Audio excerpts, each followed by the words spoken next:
Tuktu was a little Eskimo girl. Tuktu means caribou. She had been given this name because only a few days before her birth, a relative named Tuktu had died. And as is the custom, this name had been given to the baby. She was well named, for caribou were to have much to do with her life. On the very day that she was born, Kutok, her father, had killed a caribou when food was greatly needed. That year, for some unknown reason, caribou had moved from their usual feeding grounds, and Kutok and his family had to depend almost wholly on seal and polar bear, and these had been none too plentiful. So this caribou had brought great joy to the home of Kutok. In the days following, he found the caribou back in their old feeding grounds. Later, Kutok was to become a herder of reindeer, and the reindeer, you know, are first cousins of the caribou. So it was that Tuktu was well named. Aklak, her brother, bore the name of the Great Brown Bear. Aklak was 2 years older than Tuktu and gave promise of being like his father, a mighty hunter. Already he had killed his seal, and none knew better than he how to snare the ptarmigan. In the summer, he and Tuktu gathered eggs when the waterfowl came north in untold thousands for the nesting. Whatever Aklak did, Tuktu tried to do. While the children were still small, their father had become a herder of reindeer, and the little folk spent much of their time with deer. They helped herd them. They did their part at the annual roundup. In the spring, they hunted for stray calves that had lost their mothers. Both learned to drive deer to a sled. During the long winter nights, the herders often gathered in Kutok's house, and there they told their stories while the children listened. There were stories of hunting, stories of adventure, stories of many strange things. But the story that Tuktu and Aklak liked the best of all was that of the chosen deer of the Valley of the Good Spirit. This was especially true of Tuktu. She used to dream of that wonderful valley, and whenever she saw the northern lights, the aurora, shooting up high overhead, she would wonder what would happen to anyone who might stray into that valley. For it was said that it was from this valley that those lights came. At last, there came a time when she and Aklak actually were to live for a week or two almost on the border of that valley.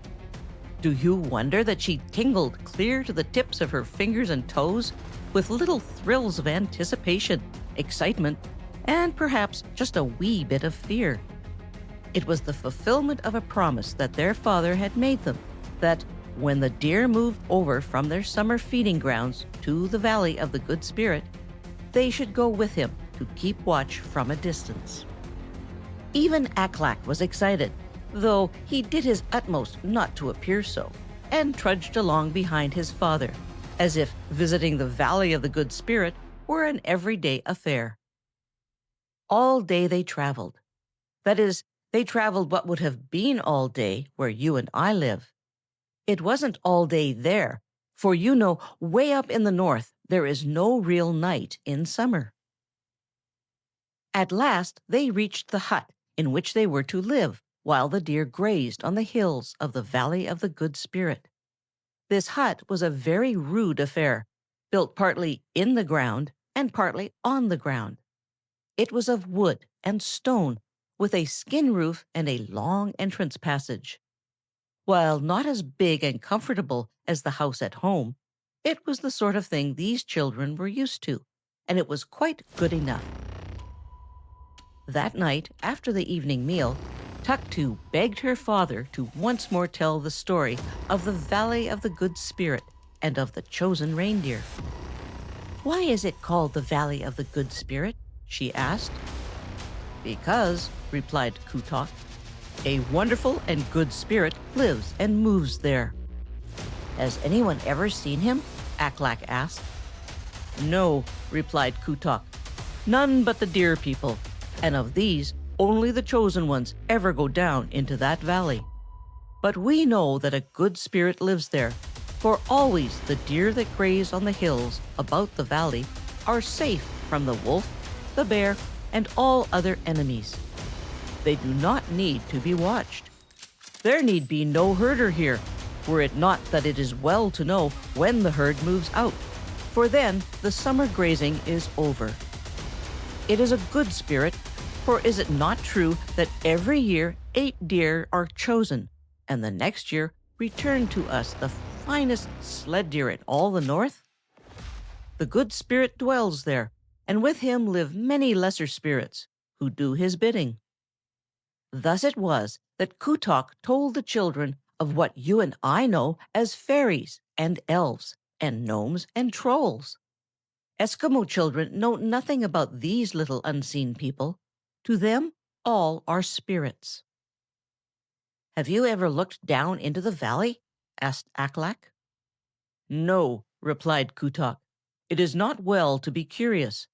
I am content to stay here and wait for the deer to move. So must you be." "What would happen if one should venture down into the valley?" asked Aklak.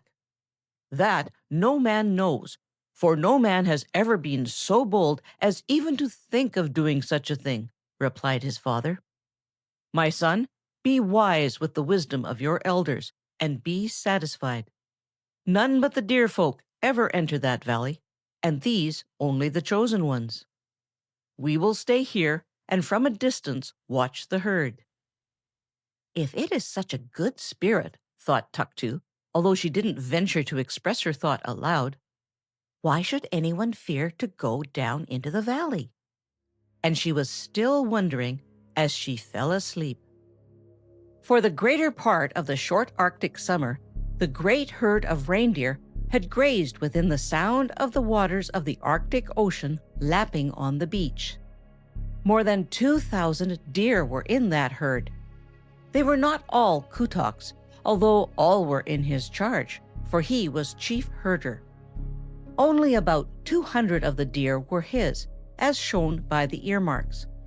It was in deer that Kutok was paid for his services in looking after the great herd, which was owned by white men.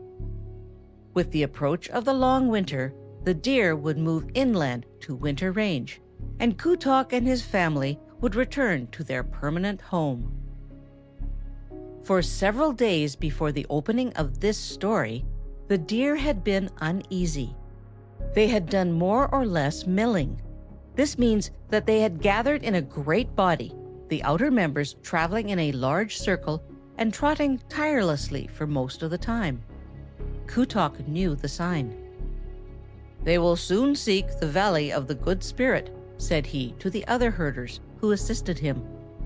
That very afternoon, the herd, as if at a signal from some wise old leader, began to move inland. In a short time, all the deer but the trained pack animals, which had been fastened, had disappeared. It was then that Kutok had taken Tuktu and Aklak to the hut not far from the entrance to the Valley of the Good Spirit. It was the greatest event in the lives of these two little Eskimo folk, for always they had heard this valley spoken of with awe that was almost reverence. Now, perhaps they might be permitted to see the wondrous colored mists that were said to rise from it. Kringle Valley was the name by which it was known to the white men, none of whom believed in it, for none had ever seen it. But to the Eskimos, it was, as I have already stated, the Valley of the Good Spirit. Did they not know that on its gentle slopes wild grasses grew in such abundance and such richness as could be found nowhere else in the north?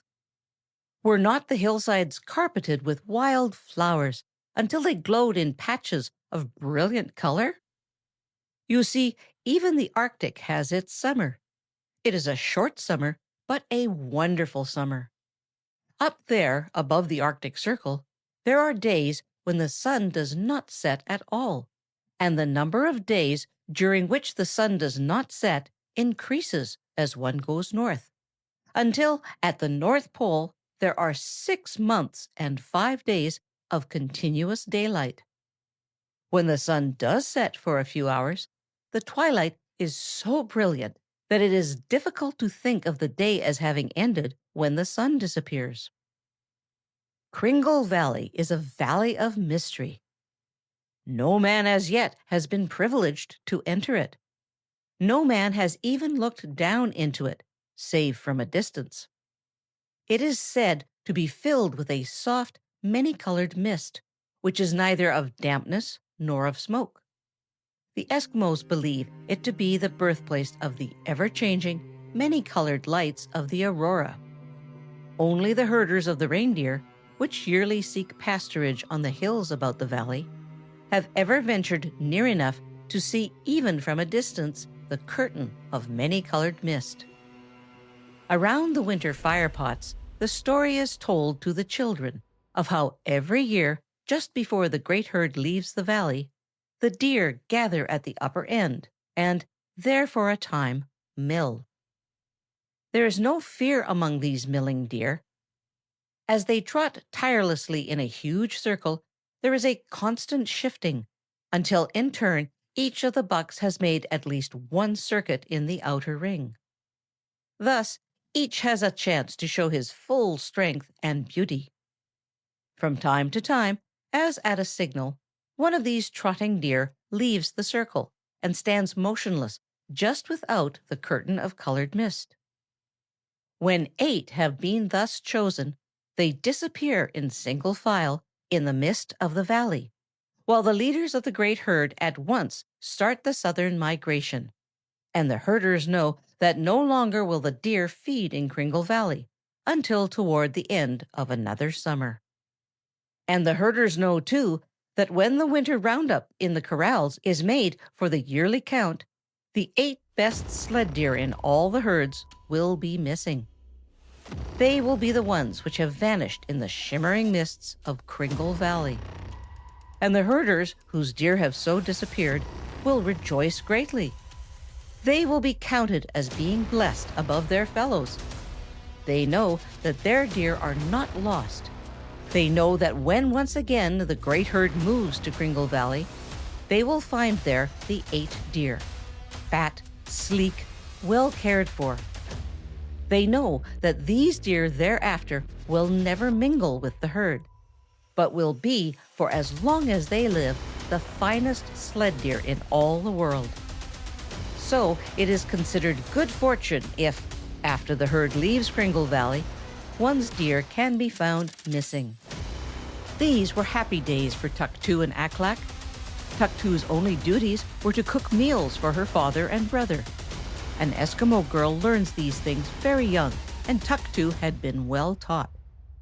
Aklak spent most of his time hunting. Their father did little but sit for long hours, smoking and watching the distant hillsides where the reindeer grazed above the Valley of the Good Spirit. These were lazy, happy days, and Kutok was making the most of them, for the summer was nearly at an end, and he knew that when the herd moved, there would be little time for lazing. Tuktu roamed about picking the flowers that grew in such profusion, and also hunting for the flocks of young ptarmigan, for she dearly loved to watch these pretty chickens of the north. Not for the world would Tuktu have harmed one of them. Not for the world would she have told her brother Aklak how she felt when he brought in ptarmigan and other birds for the cooking pot. But despite the fact that she ate them and enjoyed the eating, there was all the time in her heart a wee feeling of sadness, for Tuktu's heart was the loving heart. Aklak was a good herder and had a way with the deer which some of the older herders might well have envied. But there was no one among all the herders or their families who could go among the deer as freely and unnoticed as could Tuktu. It was as if she held some strange power over the deer people, as if they had accepted her as one of their own number.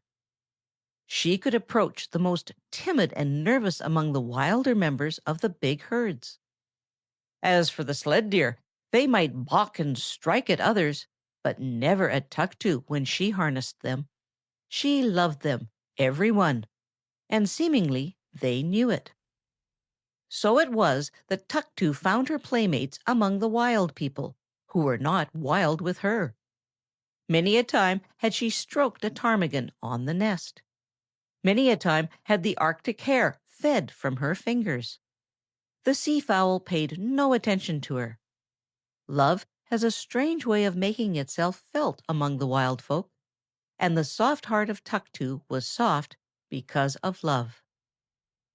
So it was that when she found the home of a blue fox, about the entrance to which 4 half-grown little foxes were playing, she did not tell her brother. Each day she would steal away and sit by the entrance to the den, taking with her bits of meat for the little foxes. How she loved to see them roll and tumble about her feet! Sometimes 2 of them would get hold of the same piece of meat, and then there would be a tug-of-war. Tuktu's eyes would dance, and she would laugh softly. And then, when one little fox had succeeded in pulling the meat from the other, she would give the loser the extra piece which she always had for that purpose. And a short distance away sat Mother Fox, grinning happily. While she picked the flowers and played with the foxes, and now and then mothered a young ptarmigan that had been lost from the flock, she dreamed of the Valley of the Good Spirit. It seemed such a little distance to the brow of the nearest hill overlooking that valley that she couldn't help but wonder what she would see if she should climb up there. But not once did the thought of really doing it enter her head. It was enough for Tuktu that it was forbidden. It was not that she was afraid. She knew that her father was afraid. She knew that Aklak was afraid. She knew that they regarded the Good Spirit and the valley where he lived with reverence and awe. But Tuktu was not afraid. It was enough for her that the Valley of the Good Spirit was sacred and not to be approached by other than the deer people. So, no matter how great her longing, the thought of actually trying to do such a thing never entered her wildest dreams. She would sit for hours looking over toward the valley and wondering what the deer folk saw therein. Now and again she could see the deer moving on the upper hills. Once, as she was watching them, she said softly, for she had a way of talking to herself, "I wish I were really a Tuktu, a caribou." "Why?" asked Aklak, who had stolen softly up behind her, just in time to hear what she said. "Because then I might go into the Valley of the Good Spirit, and I might even be chosen by the Good Spirit. Who knows?" Aklak laughed, but it was a good-natured laugh. "It is the reindeer, not the caribou, who go down into the valley," said he. "But the caribou go too," replied Tuktu quickly. "For only this morning I saw a band of them heading that way, and after all, the reindeer are but tame caribou." "You saw a band this morning?" exclaimed Aklak excitedly, for all that morning he had been hunting for caribou and had not seen one. Tuktu nodded. "Yes," said she. "And Aklak, I'm glad you didn't see them. I am glad they have gone where you cannot follow, for I would not like to have a caribou killed here so near to the Valley of the Good Spirit." Aklak opened his mouth for a quick retort, then thought better of it. Perhaps, after all, Tuktu was right. Perhaps it were better that there should be no killing of the deer folk so near the Valley of the Good Spirit. He remembered that not even the wolves, nor the great brown bear for whom he was named, ever killed there. The 2 pack deer with which Kutok had moved up near the Valley of the Good Spirit had been kept fastened, each with a long rawhide line. But Kutok well knew that should they be allowed to go free, they would be likely to join the herds over on the hills above the valley. So they were kept tethered by long lines, and each day were moved to a new grazing ground. Sometimes Kutok attended to this, sometimes Aklak. It happened one day that both Kutok and Aklak had gone hunting. Tuktu was not at all lonely, for loneliness is something that Eskimo folk know little about. Had she not the 2 deer for company? to say nothing of the little foxes with whom she played daily. It was nothing new for her to be left alone while her father and brother went hunting. It was Aklak who had moved the deer to new grazing ground just before starting that morning. 2 or 3 times Tuktu wandered over to pat them and pet them, as was her habit. When she became sleepy, she lay down for a nap.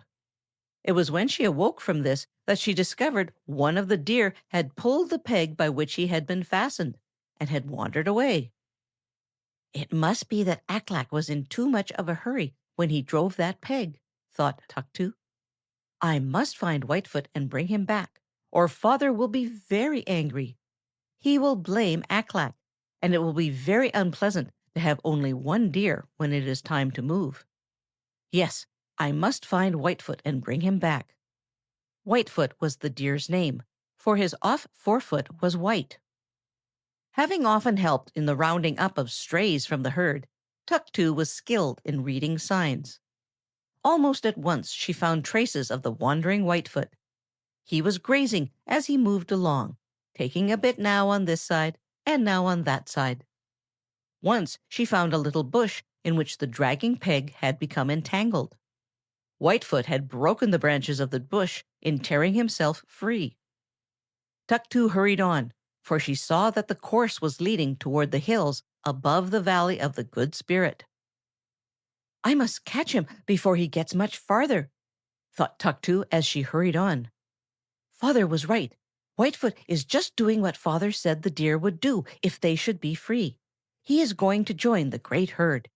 I must get him before he gets there, or we shall see no more of him until the herd moves out from the valley. It was warm work, for in summer it becomes unpleasantly hot, even way up there in the Northland. Tuktu was panting and perspiring, and she was growing tired. But not for an instant did she delay. I must get him, I must get him, she kept saying over and over. I must get Whitefoot. At last, from a little rise of ground, she saw the wanderer just going up a little hill. Whitefoot, she called. Whitefoot! Stop, Whitefoot! At the sound of her voice, Whitefoot lifted his head and looked back. Whitefoot! Whitefoot! She called, hurrying forward. Whitefoot hesitated. He looked back in the direction in which he had been traveling. Somewhere ahead of him was the great herd. The scent of it was borne to him on the wind. The longing to join it was almost irresistible. Behind him rang the commands of the little mistress he had learned to love and obey. Stop, Whitefoot! Stop! His nose demanded obedience to the call of the herd. His ears demanded obedience to the command of his little mistress. Which should he obey? No wonder Whitefoot hesitated. It was not for nothing that Tuktu was known among her companions as Little Fleetfoot. She was out of breath, she was tired, and she was oh so hot. But despite all this, she ran now as if she was running a race.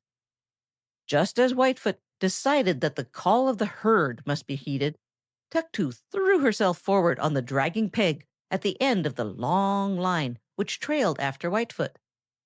The decision was no longer his. Tuktu had won. Holding fast to the line, Tuktu seated herself in the grass and slowly drew the reluctant Whitefoot toward her. All the time she talked to him, chiding him for wandering away, telling him how necessary he was, calling him names of endearment in one breath and scolding him in the next. Whitefoot stamped once or twice impatiently. Then, as if having made up his mind that he might as well make the best of the matter, he fell to grazing. For a long time Tuktu sat there, for as I have said, she was tired. At last she arose.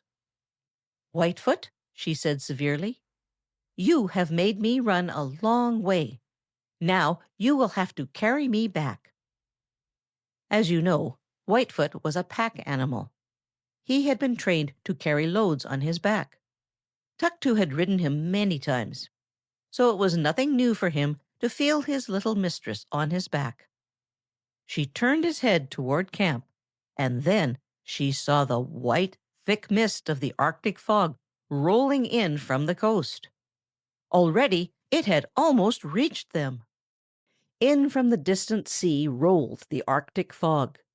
It was as if one of those great white fleecy clouds you have seen sailing high in the sky had come to earth and was being pushed forward to bury everything in its fleecy depths. Tuktu urged Whitefoot forward in the swinging trot that reindeer know. Would he be able to get her to camp before that swiftly moving fog bank would cut off all sight in any direction? She knew all about the fogs of the far Northland. Had she been at home, she would not have minded it. But to be caught far from camp was another matter. But I can trust Whitefoot, thought Tuktu. The deer folk can find their way even though they cannot see. So long as I am safe on the back of Whitefoot, I need not worry. Whitefoot is headed in the right direction, and he will take me safely back. The soft mist swirled about them, and Tuktu could see nothing. She could see nothing, and she could hear nothing but the clicking of Whitefoot's feet. There was no other sound. It was as if she and Whitefoot were alone in a white, wet world of silence. Click, click, click, click, sounded Whitefoot's feet, a click with every step. It was comforting to hear that much, for each click meant a forward step, and each forward step meant so much nearer to the camp. At least, that is what Tuktu encouraged herself by thinking. I wonder where Father and Aklak are, she thought. This fog must have caught them first, for they were hunting in the direction of the seacoast. They must have seen it coming and probably made camp. They will stay there until the fog lifts. If only I were back in camp, I would not mind a bit. Trot, Whitefoot, trot. Remember that Tuktu is on your back, and she wants to get home. Whitefoot did trot. He trotted steadily, despite the fact that he could see nothing. His head was carried forward, and his nose out and his nostrils were extended. With every breath, he was testing the damp air. By the motion, Tuktu could tell when he was going up a hill and when he started going down again. She was enjoying the ride. But there came a time when Tuktu began to wonder. We should be there by this time, she thought. Yes, indeed, we should be there by this time. Whitefoot has been traveling so fast that I am sure we should have been home long ago.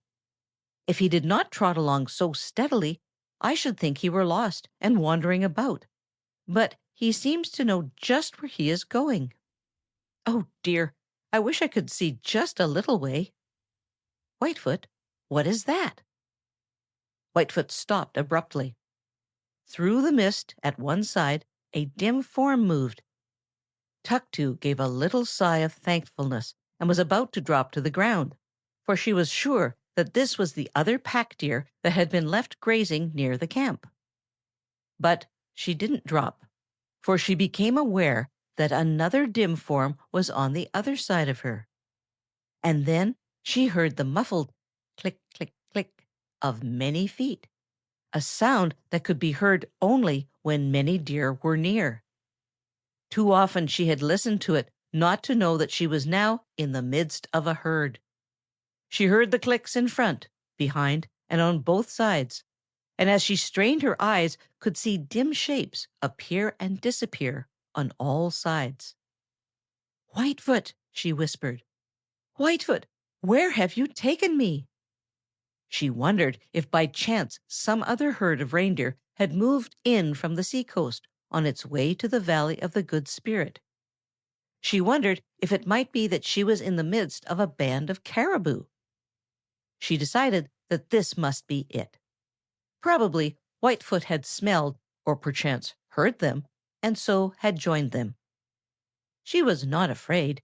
Did she not know that the reindeer are the most gentle of animals? Had she not lived with them and loved them from babyhood? She would remain on Whitefoot's back and hope that the fog would lift soon. If it did not, she would stop Whitefoot and push the peg into the ground to fasten him. Then they would remain there together until such time as the fog should disappear. There was only one thing that worried Tuktu. If she had to remain there long, what should she eat? But even this did not greatly worry her, for she was sure that the fog would last but a little while, and she knew they could not be far from camp. Whitefoot no longer was trotting, nor were any of the other deer folk. All seemed to be grazing, moving along slowly as they grazed. Tuktu became drowsy. Once or twice she nodded, and the wonder was that she didn't slip from Whitefoot's back. And all about her was the gentle click, click, click, click of moving feet, and now and then the soft intake of breath and gentle sniff of grazing deer. Unafraid, Tuktu rode in the midst of the great herd. How long it was before she had a chance to slip from Whitefoot's back, she had no idea.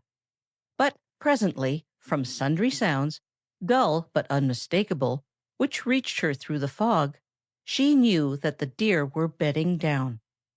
They were lying down to chew the cud, as you have so often seen cattle do. Whitefoot stopped. Tuktu slipped from his back. A moment later, Whitefoot laid down. Tuktu snuggled up against his back. Despite the dampness of the fog, she was conscious of a pleasant warmth. In a few minutes, she was asleep. Tuktu was awakened by the sound of a bell. She knew it was a bell because she had once heard a bell on a ship which had come in close to the shore when they were camped there. But this bell was sweeter far than had been that bell on the ship, though that had seemed the most wonderful sound that she and Aklak had ever heard. Slowly she opened her eyes. Abruptly she sat upright and rubbed both eyes with her knuckles. Her first thought was that she was still in the fog, but when she looked up, she saw there was neither fog nor cloud. It was only when she looked below that she saw a fog, and this fog was not like any fog she had ever known. It was a mist of many colors that shimmered and blended and parted and flashed as she had so often seen the northern lights, or aurora, do in the winter. And somewhere, hidden by that wondrous colored mist, was that silver bell. Do you wonder that Tuktu rubbed her eyes? She was on the slope of a great hill. All about her, contentedly chewing their cuds, were the deer people. As far as she could see in either direction, and across on the sides of the opposite hill, the deer lay. She knew that not only was Kutok's herd here, but also many other herds. Never had she seen such rich pasture. Never had she seen such flowers. And there were great masses of reindeer moss, lichens, showing the season's growth. No wonder the deer people sought the hillsides of this wondrous valley. She caught her breath. It had just come to her where she was. She knew that she was with the herd on one of the slopes of the Valley of the Good Spirit. It was just as she had heard it described around the winter firepots, only far more beautiful. Tuktu rubbed her eyes and rubbed her eyes. Perhaps this was only a dream. She put out her hand. There was Whitefoot, contentedly chewing his cud. And Whitefoot was no dream. He was real, for even as she touched him, he bent his head and gently scratched one of his antlers with the point of a hind hoof. Again she heard the soft, clear, silvery notes of that hidden bell. Then clearly, though faintly, she heard many other sounds. There was the blowing of trumpets, the beating of drums, fairy music coming from the heart of that wonderful mist below her. And the mist itself, never had she seen anything so beautiful. All the colors of the rainbow, all the wondrous colors of the sunset, all the shooting, flashing fires of the aurora seemed mingled there. Tuktu knew that she ought to be afraid. Had not her father said that only from a distance had any man looked into that wondrous valley? Had she not seen fear in his eyes at the mere mention of the Valley of the Good Spirit. He who was not afraid to meet Nanook, the polar bear, single-handed. Had she not heard the herders speak in whispers when they told of the Valley of the Good Spirit? Of a certainty, she should be afraid. But somehow she wasn't. She knew she ought to be, for she knew that she was where not even the boldest man in all the great Northland would dare put his foot. Yet she was not afraid. It must be that the Good Spirit means no harm to little children, thought Tuktu. It must be that the Good Spirit who loves the dear folk loves also little children, or he would not have allowed Whitefoot to bring me here. I wonder what is going on below that wonderful mist. I wonder. Oh, how I wonder. But if it were meant that I should know, or that anyone should know, that mist would not be there. I guess it is all right to wonder, but it would be all wrong to try to find out. The deer people are satisfied to stay on these hills, so I will be satisfied. But there must be something very wonderful and very beautiful down there. I wish Aklak were here. He will not believe me when I tell him that I have looked into the Valley of the Good Spirit. My father will not believe me. No one will believe me. Only the deer folk will know. I, Tuktu, am looking down in the Valley of the Good Spirit, and no harm has come to me. I think it must be because the spirit of love is here. The deer are rising. I wonder what that means. I must hold fast to Whitefoot, for he must take me home. Whitefoot already had scrambled to his feet. Once more, Tuktu climbed on his back. Then Whitefoot began to move toward the upper end of the valley, and Tuktu saw that all the other deer on both sides were moving in the same direction. Never had Tuktu seen so many deer together. Behind her, on both sides, in front of her, all along that hillside, the deer were moving forward. On the farther hillside, countless numbers were also moving toward the head of the valley. They were moving slowly, but steadily, as with a purpose. As they drew near the upper end of the valley, Tuktu saw that there was a level plain surrounded by the hills. Out into the middle of this plain moved the great herd of deer. Then it was that Tuktu discovered that young deer and the mothers with the fawns were gradually being pushed to the center. She knew what it meant. She knew that presently that great herd would be milling on that plain. Many times had Tuktu watched the deer mill. She had seen them mill in the great corrals into which they were driven for the yearly counting and earmarking. She had seen them mill when they were grazing. But never had she seen such a mill as this one. Presently, Whitefoot began to trot. He had joined the ring of deer circling the outer edge of the great herd. There was a constant shifting, and Tuktu saw that gradually the biggest and finest of the bucks were working to the outer edge of the herd. From Whitefoot's back, she looked over what was like a forest of dead tree branches, all clashing and tossing as if in a wind. They were the newly grown antlers of the deer, not yet wholly out of the velvet, strips of the brown skin fluttering from them like pennants. Only the fawns were without antlers, for the does among the reindeer have antlers just as the bucks do. It is only in the caribou tribe that this happens in the deer family. Faster and faster trotted that outside ring. More and more quiet became the great mass within the ring. Presently, all were still, and only the outer deer were moving. Whitefoot was a splendid animal. That is why he had been chosen for a pack deer. So he continued to trot in the outer circle. Click, click, click, click, click, sounded the feet of the trotting deer. There is no sound like it in all the animal world. It comes from within the foot as the deer steps. Sometimes it is when the weight is put on the foot, and sometimes when it is lifted from the foot. It is not made by the snapping together of the two parts of the hoof, as long was supposed, even by the herders themselves. The sound comes from within the foot, and just its purpose no one knows. Click, click, click, click, click. Never had Tuktu seen the deer trot in a mill as they were now trotting. It seemed as if each was trying to show his best pace, and each was trying to look his best. They had had plenty of food, and their new coats for the coming winter had grown.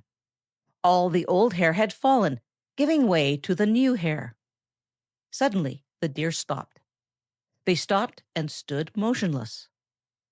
A moment later, they started trotting again. Tuktu had been on the far side at the upper end of the plain, farthest from the curtain of beautiful mist. Now, when she came around, she saw that standing just outside the edge of that many-colored curtain was a magnificent reindeer. He stood motionless, his head held proudly to show to best advantage his wide-spreading antlers with many points. Once more the herd began to mill. Presently it stopped as abruptly as before. This time, when Whitefoot brought Tuktu around where she could see, there were 2 deer standing motionless, one behind the other, at the edge of the beautiful mist. So it went on until 7 deer were standing there. Tuktu knew what it meant. She knew that she was looking at the chosen deer of the good spirit. She knew that one more was to be chosen. So far, she had not seen the choosing. Each time she had been on the far side of the herd when it had so abruptly stopped. Perhaps you can guess how her heart was beating with excitement as once more the outer ring of deer took up that fast-clicking trot. Would the 8th and last deer be chosen while she was on the far side and could not see? Round and round the deer trotted. Once more, Tuktu was coming in sight of the 7 chosen deer. It seemed to Tuktu as if from that colored mist there shot out a flash of light. The deer stopped. Motionless they stood, as if frozen in their tracks. Tuktu held her breath. She saw that the head of every deer was turned toward that shining curtain of colored mist. A ray of light shot out from it. It touched a splendid deer 2 places ahead of Whitefoot. At its touch, he stepped out from the circle and slowly took his place with the 7 standing deer. It was Speedfoot, the finest deer in Kutok's herd. The sound of a silver whistle was heard, and the 8 deer began to move forward. Slowly, proudly, they walked. The leader disappeared in the wonderful mist. The second followed, and so on until the last one had vanished. Then, once more, the outer deer of the great herd began to mill. Tuktu saw that no longer were the does and fawns standing motionless within that milling circle. They were all headed in one direction, and that was toward a low place in the hills leading out of the valley, a pass out to the great prairie. The time had come for the herd to leave the valley of the good spirit. Would Whitefoot insist on going with them? Or, when they had left the valley, would he take her back to the camp? He was once more bringing her around to the point nearest the cloud of mist, wherein the 8 chosen deer had disappeared. Tuktu looked eagerly to see if by any chance she might get one more glimpse of them. And even as she looked, that ray of light shot out once more, and this time it touched Whitefoot. Whitefoot stepped out from the herd and stood motionless. Motionless, facing the curtain of glorious mist, Whitefoot stood. On his back, as motionless, sat Tuktu. Once more the clicking of many feet had begun. The great herd was moving. Tuktu did not turn to look. She was not exactly frightened, but she was filled with a great awe. She felt as if she could not take her eyes from that curtain of mist, even if she would. The clicking back of her grew fainter. Then it ceased altogether. Still, Whitefoot stood motionless. Directly in front of Tuktu, the mist began to glow. First faintly pink, then a beautiful rose, and finally a rich warm red. Tuktu drew a long breath and closed her eyes. When she opened them again, there stood before her one such as she had never seen before. He was short and jolly and round and fat, with a fur-trimmed coat and a fur-trimmed hat. He was all dressed in red. His hair was white, and he wore a long white beard. Never had Tuktu seen such a beard before. Eskimos have beards that are straggly and black. His eyes twinkled like the twinkling of the stars on a frosty night. Around them were many fine wrinkles. They were laugh wrinkles. He was laughing now. He laughed ha-ha, and he laughed ho-ho. "Hello, little girl," he cried. "Hello! What are you doing alone up here? Have you come in search of your straying deer?" Poor Tuktu! She couldn't find her tongue. She knew who this must be. She knew that this must be the Good Spirit whom no one had ever seen. She felt that she ought to slip from Whitefoot's back and bow herself at the Good Spirit's feet. But she couldn't move. No, sir, she couldn't move. When at last she could find her tongue, all she could do was to whisper, "Are you the Good Spirit?" Those eyes, looking at her in such a kindly way, twinkled more than ever, and all the little laugh wrinkles around them grew deeper. He began to shake all over. He shook and shook, and he laughed so merrily that presently Tuktu herself began to laugh. She couldn't help it. It was catching. Yes, sir, it was catching. "Ho, ho," said he, "my dear Tuktu, it may be I am that to you. I hope I am. It seems to me that nothing could much nicer be. But elsewhere all the great world round, wherever there are children found, I'm known as Santa Claus, my dear. Or else, perchance, of me you hear as old Saint Nick, who once a year, with pack and sleigh and wondrous dear, to little folks who have been good and done those things that children should, brings Christmas Day the books and toys that always gladden girls and boys.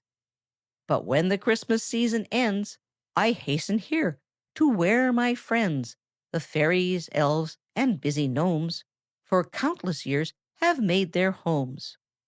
Ho, ho, ho! You are, my dear, the first who ever ventured here." It was such a jolly voice, and those eyes twinkled so, and he shook all over so when he laughed, that Tuktu no longer had the slightest fear. "If you please, good Santa," said she, "I have never heard of Christmas. What is Christmas?" Santa's face sobered. No longer was the twinkle in his eyes, nor the laugh in the wrinkles around them.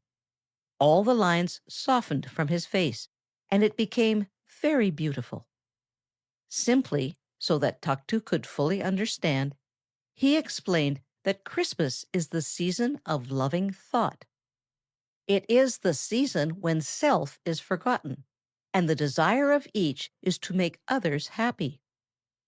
It was a wonderful story he told her, a wonderful story of how all through the long years he had carried Christmas joy to the boys and girls of all the great world. He told her how all the year through the fairies and elves and trolls and gnomes were busy down in this valley, hidden by the wondrous many-colored mist, making the things which he was to take on his yearly journey to make glad the hearts of little children. He explained how it grieved him when sometimes he could leave nothing, because a little girl or a little boy had not been good.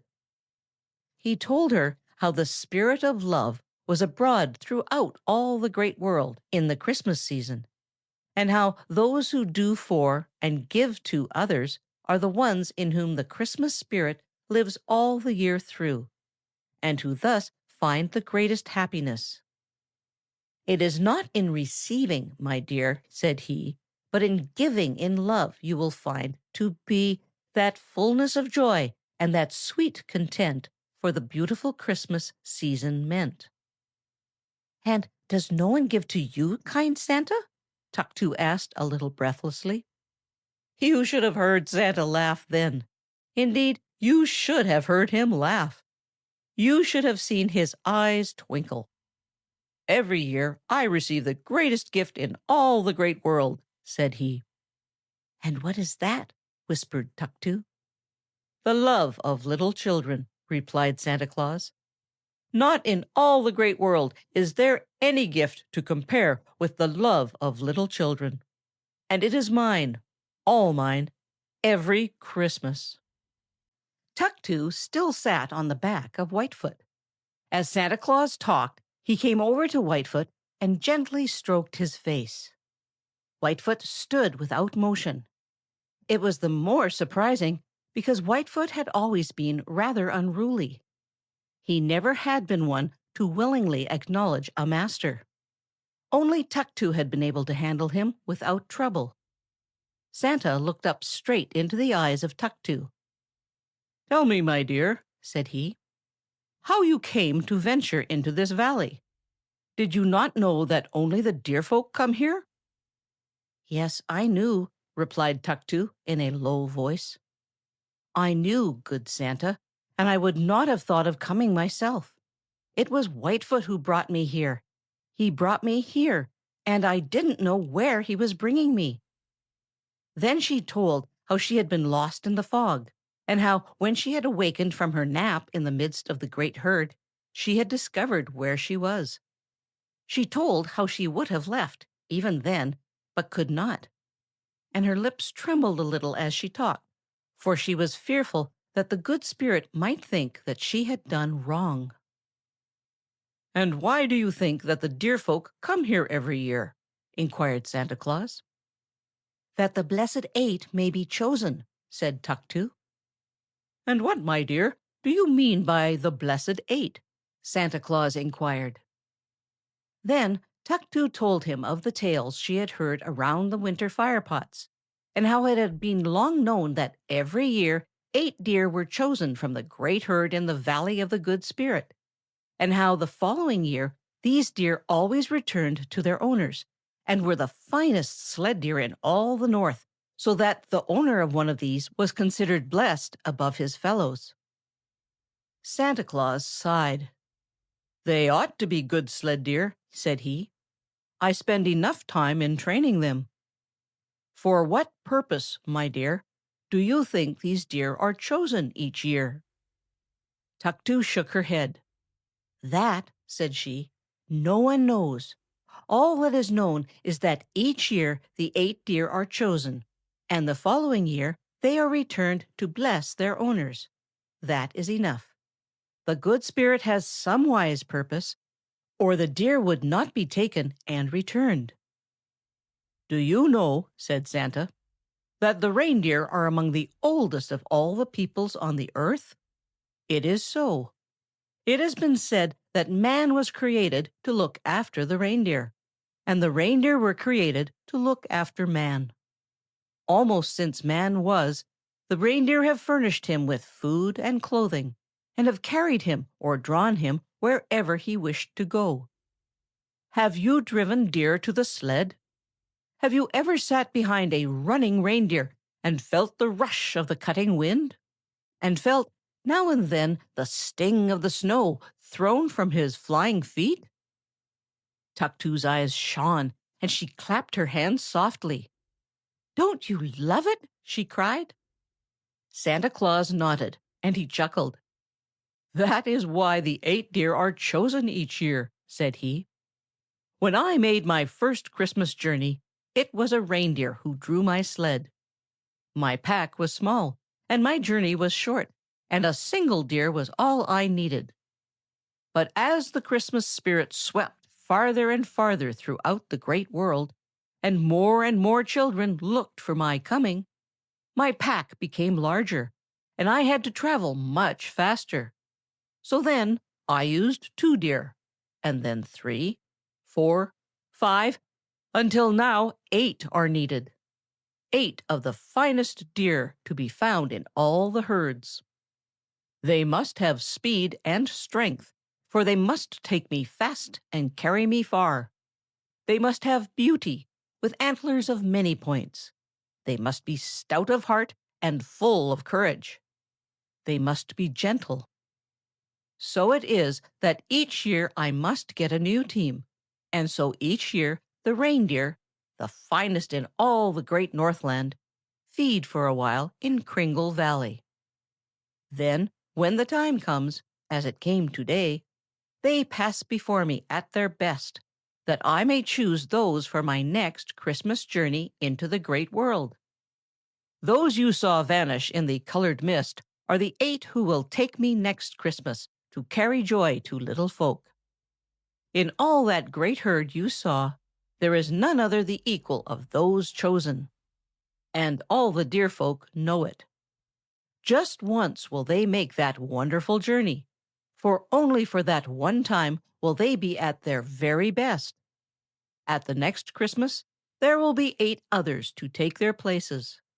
But always the 8 bear the same names. Would you like to hear them, Tuktu? Shyly, Tuktu nodded.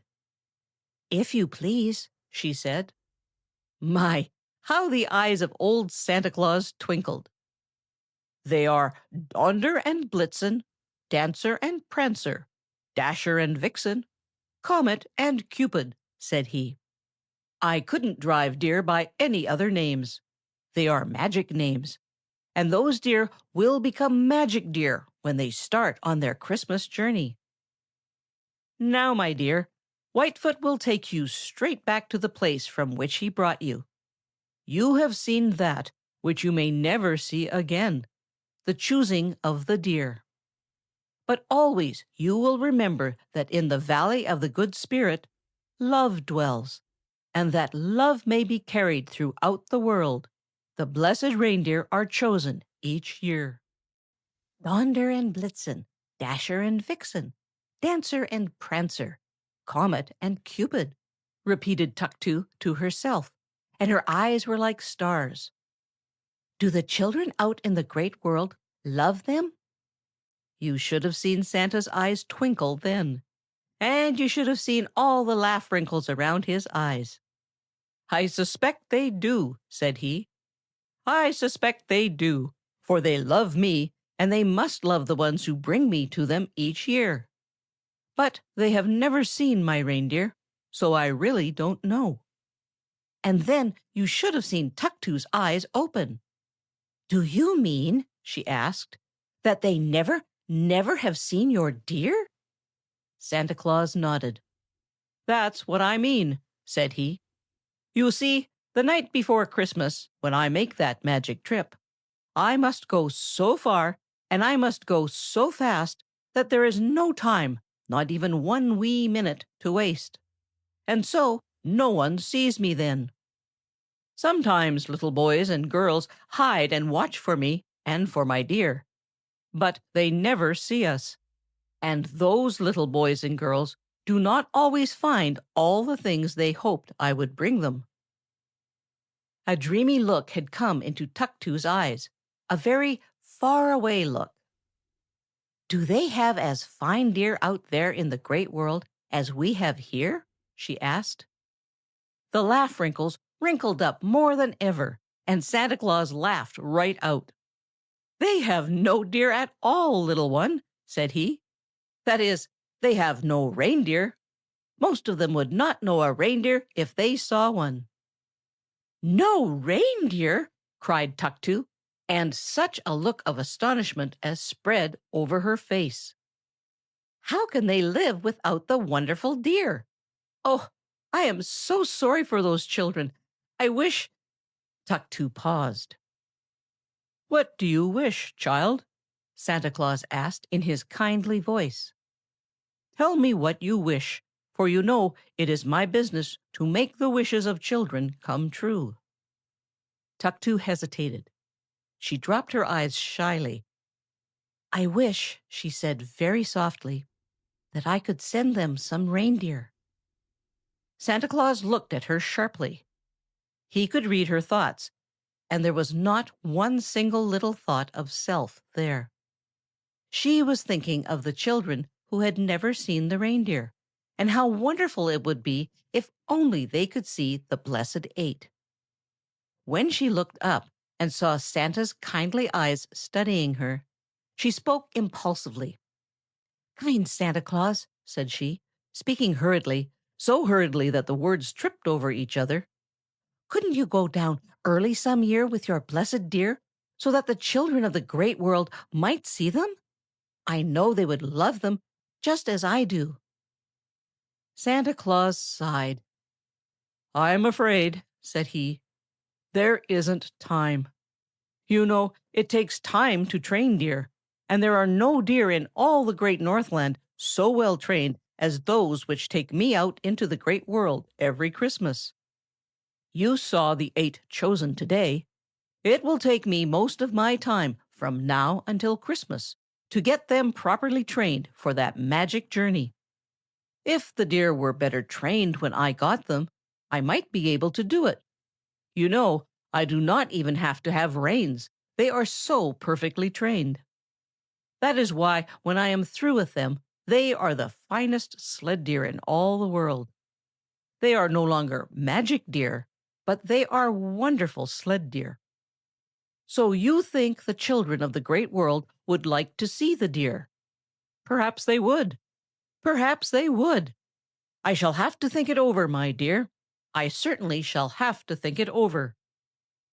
"Oh, if only you would!" cried Tuktu, her dark eyes shining with excitement. I, I, I wish I could help. I am so sorry for children who have never seen the beautiful deer." Down somewhere in the midst of the wonderful mist, a silver bell rang. It was so clear, so sweet, that Tuktu turned her head to listen. When she looked back, Santa Claus had disappeared. The bell rang again, and from out of the curtain of mist came Santa's voice once more. "Goodbye, little girl," said he. "The great herd moves, and you must leave the valley. But remember this, my dear, that whenever you think of others, others will think of you. And to those who love is love given in return. That is why Christmas is. Remember that, my dear, and always your Christmas will be merry. Better than that, it will be happy." Abruptly, Whitefoot turned and began to move away. With his long swinging trot, Whitefoot rapidly made his way out of the Valley of the Good Spirit. Only once did Tuktu look back at the cloud of shimmering, many-colored mist. At one point, it glowed a rich, deep red, and as she looked, this turned to rose, and finally to a faint pink, and then vanished. Nowhere was the Good Spirit to be seen. Out of the valley, over the hill, climbed Whitefoot, and Tuktu turned him in the direction of the camp. There presently she fastened him where Aklak had put him to graze. Her father and brother had not returned. As in a dream, she looked back to the hills around the Valley of the Good Spirit. Could it be that she had been there? Was it not all a dream? But if it were a dream, it had been a wonderful dream, the most beautiful of all dreams. She knew that Kutok and Aklak would not believe the story she had to tell. They would say that she had been asleep, and the dream spirits had visited her. She looked across to the distant hills above the valley, and with a suddenness that startled her, she realized that not a deer was to be seen. Of course not. Had she not seen them move out of the upper end of the valley? There was the proof. With the realization of this, all thought of anything else was driven from the mind of Tuktu, even the wonderful experience she had been through. The great herd was moving, and there were no herders. She must get word back to the herders on the coast. She would take the other pack deer, for Whitefoot must be tired. Perhaps she would meet her father and brother on the way. She had just prepared to start when in the distance she saw Kutok and Aklak approaching. When they reached her, they were in high spirits. They had had good hunting, and they brought with them plenty to eat. "They have moved!" cried Tuktu. The deer have left the Valley of the Good Spirit. Kutok threw down his load and hurried to the rise of ground from which he had been accustomed to watch the deer on the distant hills. Long he looked, searching every bit of ground within range of his eyes. Not a deer was to be seen. "It is so, little Tuktu," said he on his return. "The herd has started for the winter grazing grounds. It is time that we also should move. Aklak shall go back to carry word to the herders, while you and I follow the deer. They will move slowly, so there is no hurry, but it is well that we should catch up with them soon, lest wolves attack, finding them unguarded." So Aklak started back to the summer camp to send up the herders and to help break the camp and move toward the winter home. Tuktu and her father, with a small skin igloo or tent wherein to sleep, and food enough for their immediate needs, started at once to catch up with the great herd. Through years of experience, Kutok knew in what direction the deer would travel and the shortest way to reach them. They traveled too fast for much talking. Tuktu longed to tell her father what she had seen in the Valley of the Good Spirit, but somehow she couldn't. "He will laugh at me," she thought. "He will not believe, and he will laugh at me, and I do not want to be laughed at." So she said nothing, but all the time there was a song in her heart. It was not until Aklak had rejoined them that she told of her adventure in the Valley of the Good Spirit. At first Aklak laughed, as she knew he would. "It was a dream, Tuktu," he cried. "It was a dream. You must have slept through that fog while father and I were hunting, and the dream spirits took you with them. No one has ever seen the Good Spirit, and no one ever will." But Tuktu stubbornly insisted that it was not a dream, until at last even Aklak began to believe that it might be so. You would have laughed to hear him ply her with questions, all the time pretending that he didn't believe a word of it. But Tuktu caught him looking at her with a respect in his black eyes, which was new in her experience. And she noticed, too, that he no longer teased her, and that now he was never selfish. The biggest share of anything was always hers. Never had he been so gentle and thoughtful. Yet never once could she get him to say that he believed her story of the Valley of the Good Spirit. Now, there was one thing that Tuktu did not tell Aklak. It was that the last deer chosen was from their father's own herd. Never had Kutok had a deer chosen by the Good Spirit from his herd until now. Tuktu had known that it was her father's deer because she had been near enough to see the earmark. Besides, there was no other deer in the herd to compare with it. Sometimes, when Aklak insisted that it was all a dream, she would be almost persuaded that he was right. Then she would remember that it was her father's finest deer, Speedfoot, which had been chosen. "If," she would say to herself, "we cannot find Speedfoot in the roundup, I shall know for a certainty that I did not dream. It will be the proof." Thereafter, she spent many hours wandering in and out through the great herd, looking for this particular deer, and rejoicing that she could not find it. Winter had come. The deer were on their winter feeding grounds. Could you have been there, you would, until you had watched them a while, have wondered where they could find anything to eat. As far as could be seen, and far, far beyond that, there was nothing but snow. But the deer people minded this not at all. They knew that the snow was but a blanket to protect and keep in splendid condition the food they loved best, the reindeer moss, as it is called, which carpeted the ground, the lichens which nature had provided specially for the reindeer and caribou. Tuktu liked to go out and watch them paw down through the snow. "See, Aklak," she cried. "They know just where they will find the best food. Do you suppose they never make mistakes? The deer are wise with a wisdom not given us, replied Aklak. Perhaps they make mistakes sometimes, but it is not often. I heard such a queer thing the other day. It makes me laugh every time I think of it. Tell me, for I want to laugh too, cried Tuktu. What was it, Aklak? Aklak chuckled. You remember the visitors that came in great ships last summer? Said he. Tuktu nodded. Well, one of them who never had seen reindeer before asked if the deer used their horns to shovel away the snow in winter. He said that he had been told this, and that many people believed it to be so.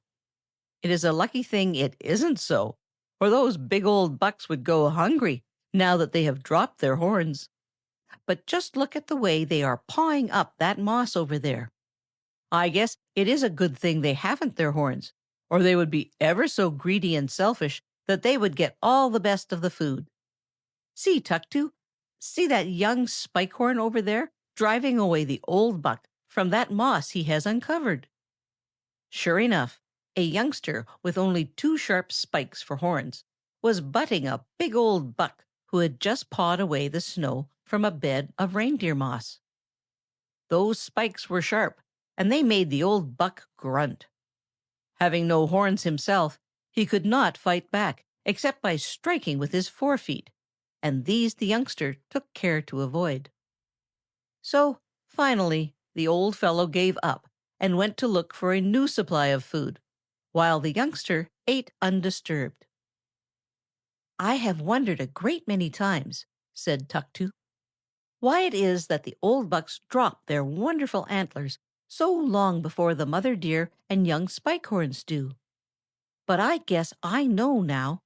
It is because they are the strongest, and so they are made to look after the weaker ones, whether they want to or not. Aklak nodded. That's it, I guess, said he. By and by those little spikes will drop. Then the only ones to have horns will be the mothers.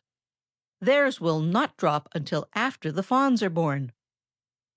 Do you know why the reindeer always face the wind when they are feeding? So that the wind may bring them the scent of any enemies that may be ahead of them, replied Tuktu promptly. Aklak nodded. That is one reason, but it isn't the only reason, said he. The wind keeps their eyes clear of drifting snow, so they always face the wind, no matter how bitter it may be. They are a wise people, the deer people. They know how to take care of themselves. They cannot see as well as some other animals, but they can smell and hear better than most. Their wild cousins, the caribou, are the same way. When we are hunting them, we have to take the greatest care that they neither hear nor smell us. The children were standing on the outer edge of the herd. As always, Tuktu was watching for a glimpse of Speedfoot, the splendid deer she felt sure that the Good Spirit had chosen. Now, for the first time, she mentioned it to Aklak. He knew the deer she meant.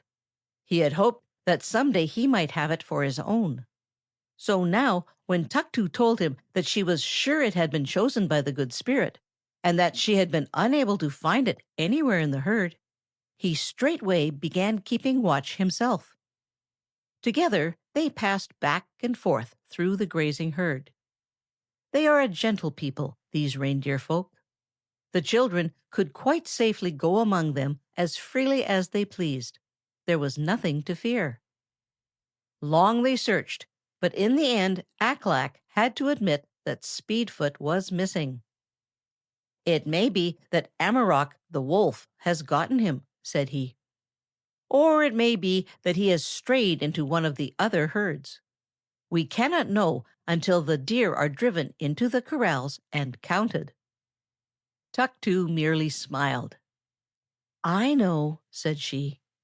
Amarok has never set tooth in him, and he has not strayed to another herd. He is one of the chosen of the Good Spirit.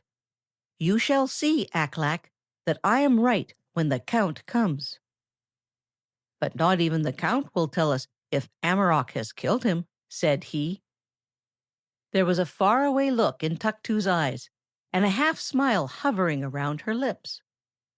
"You will find him next summer when we move over near the Valley of the Good Spirit," said she.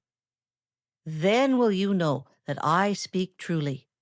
He is one of the chosen 8, the blessed deer of the Good Spirit." Of all the young deer in the great herd, and there were many, Little Spot was the most willful. He was called Little Spot because he was marked exactly like his mother, who was known as Big Spot. Each had a white spot between the eyes. Now, Big Spot was one of the wisest leaders among all the reindeer people. She was wise in the ways of the wolf and the bear, and she was wise in the ways of men. Under her leadership, the herd thrived and increased, and was seldom troubled. But with all her wisdom, Big Spot was a poor mother. You see, she was just like a great many other mothers. She spoiled her children. So Little Spot, who was so like his mother, had never been taught to mind. Almost from the day of his birth, which had been in the spring before the snow had melted, he had been headstrong and willful.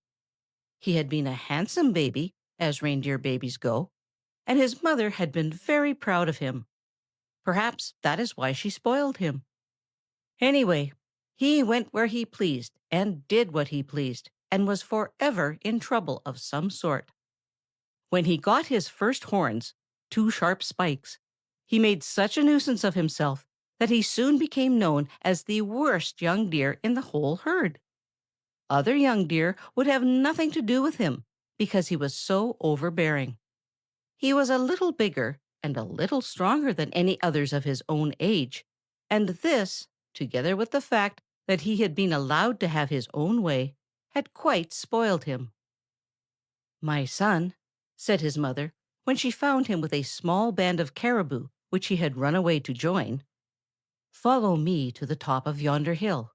I want to talk to you." "I don't want to be talked to," said Little Spot with an angry toss of his head.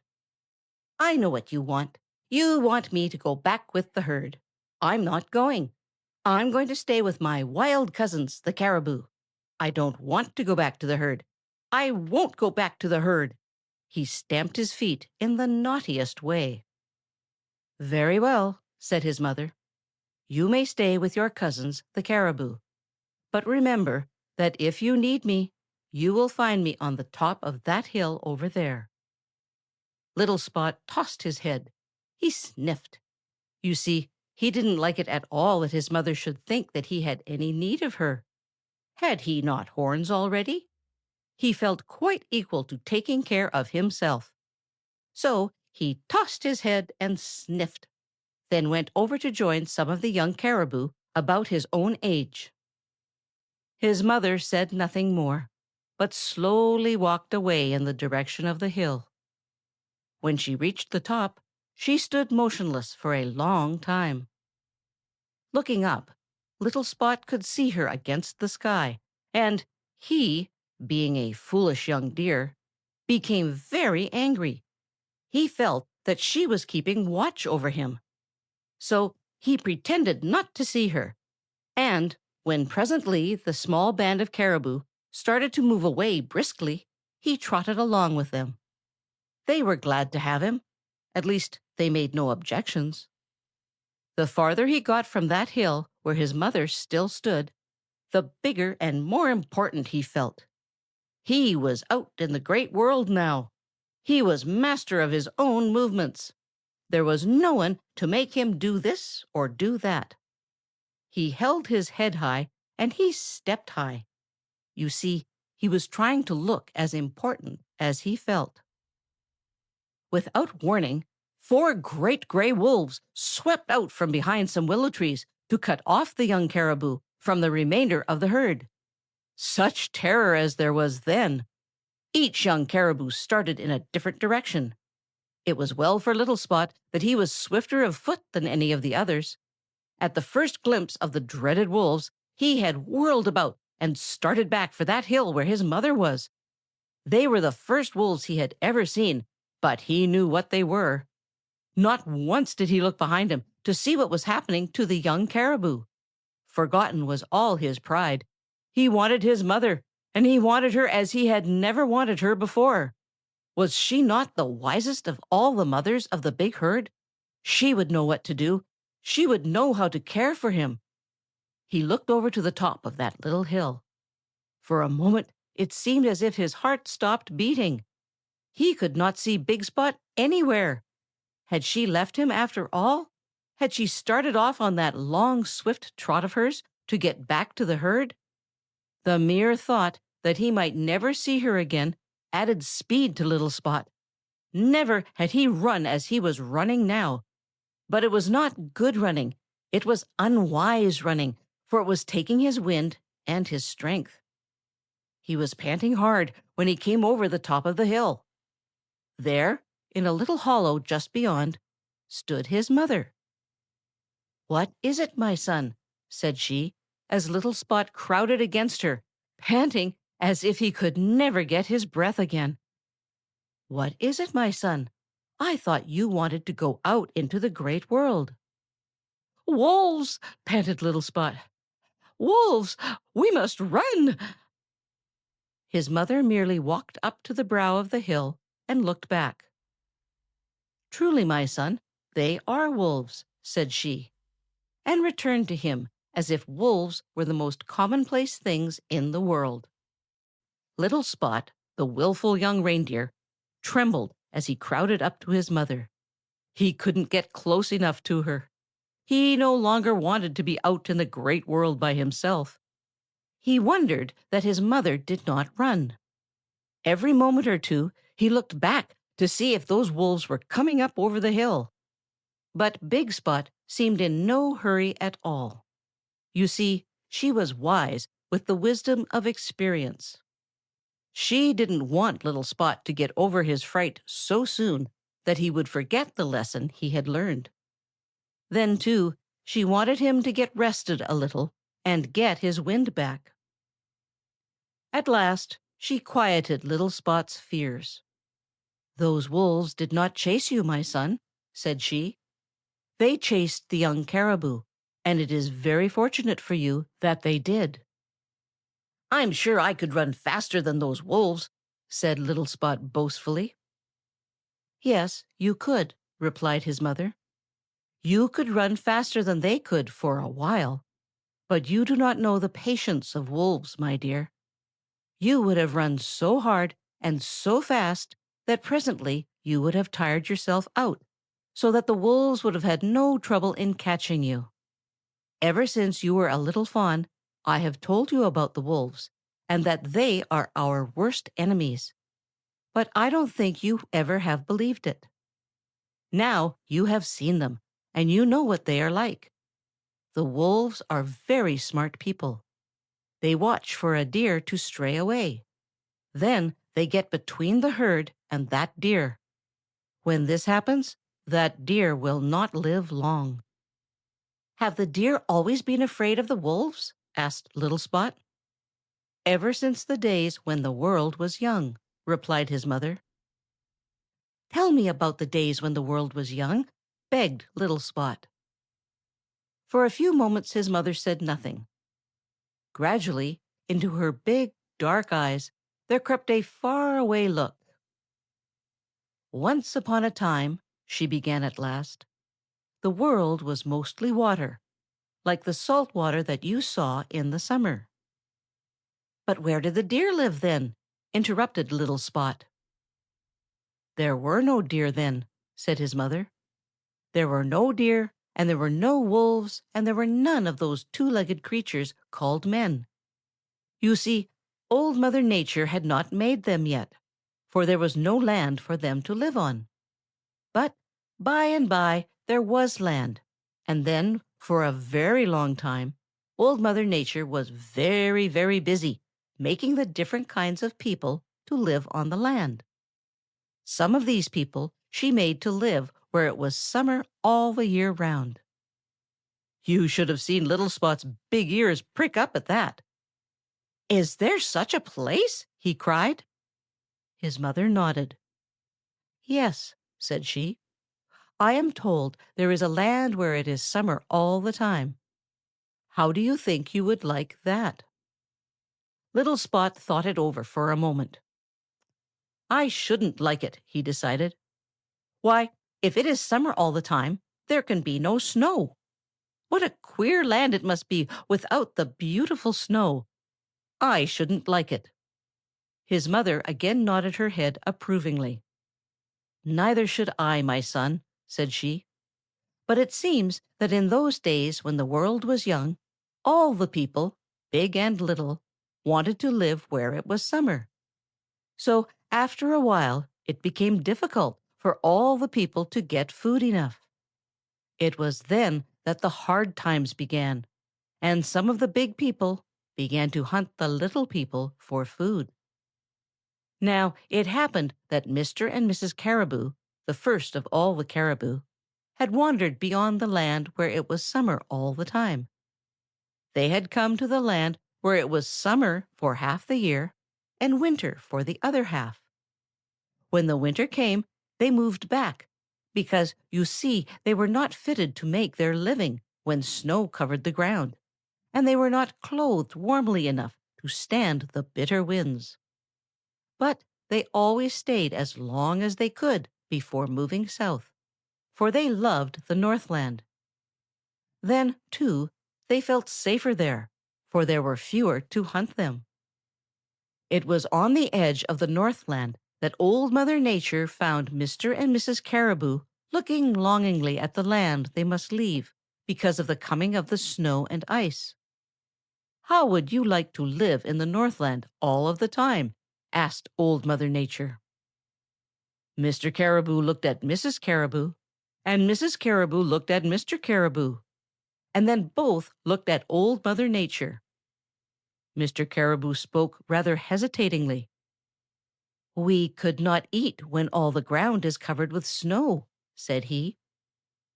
"There is always plenty of food beneath the snow," replied Old Mother Nature. "You could dig away the snow with your feet and find plenty." "But we should freeze," protested Mrs. Caribou, and shivered, for in those days the coats of the caribou were thin. "But supposing I gave you warm coats and fitted you to live in the Northland, would you do it?" Old Mother Nature asked. Again Mr. Caribou looked at Mrs. Caribou, and Mrs. Caribou looked at Mr. Caribou. Then both nodded. So Mother Nature gave them warm coats. She gave them each a thick mantle of long hair on the neck, so that it hung down and the wind could not get through it. She fashioned their feet so that they were different from the feet of any other of the deer family, and they could walk in snow and on soft ground, where others could not go. Then she sent them into the Northland, and there the caribou have been ever since. "What about the reindeer?" cried Little Spot. "I am coming to that," replied his mother. Mr. and Mrs. Caribou were the first of all the caribou to make their home in the far north, and they loved it. Old Mother Nature had told them truly that they would find plenty of food. So they and their children and their children's children took possession of all the great land where the snow lay most of the year. "They found the best moss which you like so well, my son," said his mother. "They found the moss, and they found that it was best in winter. It isn't true moss, you know, but is called reindeer moss by everybody. In the summer, they lived on grass and other plants, just as we do. So in time, there became very many caribou, and they lived in peace, for it was long before others came to live in the land of snow. But there came a time when these two-legged creatures called men appeared. They were hunters, and they hunted the caribou. They needed the meat for food, and the skins for clothing and to make their tents. So the caribou became necessary to men. Then one day the hunters surrounded a band of caribou and captured alive all the fawns and young caribou. These they kept watch over and protected from the wolves and the bears, which had by this time come to live in the Northland. And because there were no wise old deer to protect these young deer, the young deer did not try to run away. They were content to graze near the homes of the hunters. In time, they grew and had fawns of their own, and these grew, and the herd increased. And these, my son, were the first reindeer. They were necessary to man if he would live in the far north, and they found that man was necessary to them. They furnished man with food and clothing. From their antlers he made tools. Man furnished them protection and found the best feeding grounds for them, so that they lived better and more contentedly than their cousins, the wild caribou, for the latter had always by day and night to be on the watch for enemies. Then, one day, a boy fastened a halter to a pet deer, and fastened him so that he could not stray away. In time, that deer became used to the halter and to being fastened. Then the boy built a sled. It wasn't such a nice sled as the sleds of today, because, this was the first sled of its kind. Then he fastened the deer to the sled, and, with a long line fastened to the halter on each side of the deer's head, so that he might guide him, the boy climbed on the sled. Of course, that deer was frightened, and he ran. By and by, the sled upset. But the boy still held the reins. That was the first reindeer to be driven by man. The boy's father had seen all that happened. He built a better sled, and he and the boy trained that deer and other deer. Then, with these deer, they made long journeys. So it was that the reindeer became of still more use to man. "But I don't want to be harnessed and driven and have to drag a sled," said little Spot. "That shows your lack of wisdom, my son," replied his mother. "The deer who best draw the sleds are the deer that are cared for best and will live longest. Other deer are killed for food and for their skins, but not the deer who draw the sleds. Those are the deer that are thought most of, and it is my hope that you will one day be the finest sled deer in all the herd. Who knows? Perhaps you may be chosen in the Valley of the Good Spirit to be one of the 8 deer who once in the early winter of each year carry the Good Spirit on a wonderful journey out into the great world, that he may spread love and happiness. Do you remember, my son, how on the day we left the Valley of the Good Spirit, all we mother deer and all you youngsters stood while the finest bucks in all the herd milled around us? And how every once in a while they stopped?" Little Spot bobbed his head. "I remember," said he. "Each time they stopped," replied his mother, "the Good Spirit chose one of their number to be added to his team for that wonderful journey out into the great world. They became magic deer just for a little while, at a time that menfolk call Christmas. They become magic deer, and all the children of the great world love them, though they never have seen them. So, my son, be wise in the wisdom of the deer folk. Be not unruly, should it be that you are chosen to draw the sled of a man, for it is only the best sled deer that are chosen by the Good Spirit, and become the Christmas deer for that magic journey into the great world. Now we must be getting back to the herd, or those wolves may get upon our trail." Little Spot trotted beside his mother, Big Spot, over the snow-covered prairie, and as he trotted he thought deeply of all his mother had told him. And as he thought, his eyes were opened, so that by the time they reached the big herd, Little Spot was no longer a willful young deer. He no longer thought that he knew all there was to know, but he did his very best to try to learn all there was for a wise deer to know. And when one tries to learn, it is surprisingly easy. So, from being the most willful and unruly of all the young deer, Little Spot became the most obedient and the best mannered. Do you ever have daydreams? If you do, you know that they are made up partly of wishes, partly of plans, and partly of the same sort of stuff that sleep dreams are made of. Tuktu was very busy these winter days. She was very busy indeed, as were all the Eskimo girls and their mothers. What do you think she was doing? You would never guess. She was chewing. Yes, sir, she was chewing. And it wasn't gum that she was chewing either, although she dearly loved to chew gum when she got the chance. She was chewing skins. What's that? You think I am fooling? I'm not. Tuktu was chewing skins. Tuktu was making boots for her brother and her father. They were made of skin, and Tuktu was chewing this in order to soften it and make it workable. But as she chewed, and later as she sewed, making the skin clothing for herself and for her brother and her father, she did a great deal of dreaming. Perhaps you can guess what she dreamed of. It was Santa Claus. She didn't call him Santa Claus, even to herself. She still called him the Good Spirit. I think, myself, that is rather a beautiful name for Santa Claus. And it wasn't of things that she wanted Santa Claus to bring her that Tuktu dreamed. It was of helping Santa Claus.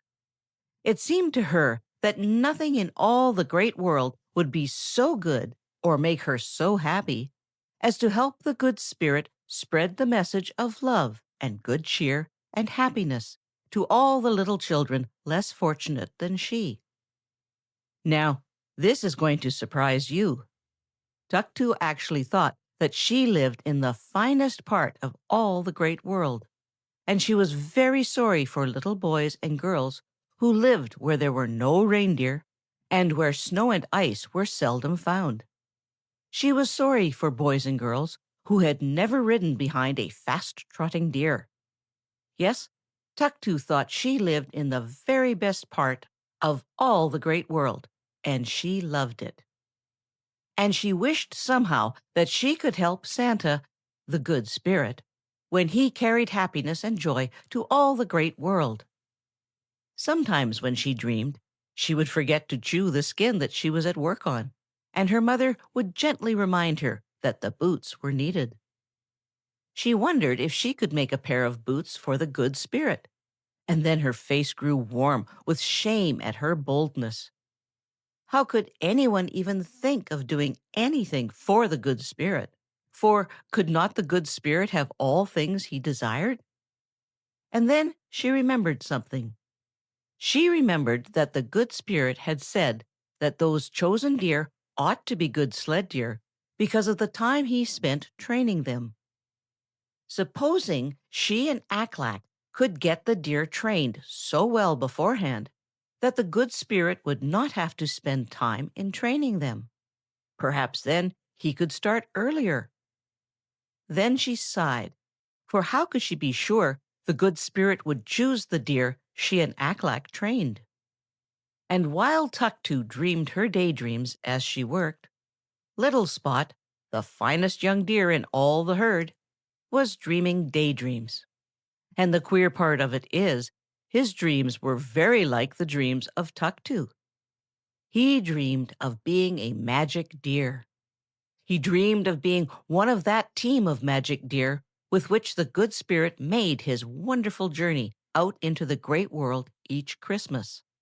And because he remembered what his mother had said, he tried very hard to be what a young deer should be, for he hoped that in time he would be chosen for a sled deer. Perchance, if he were chosen for a sled deer and became the best sled deer in all the great herd, he might someday be chosen in the Valley of the Good Spirit.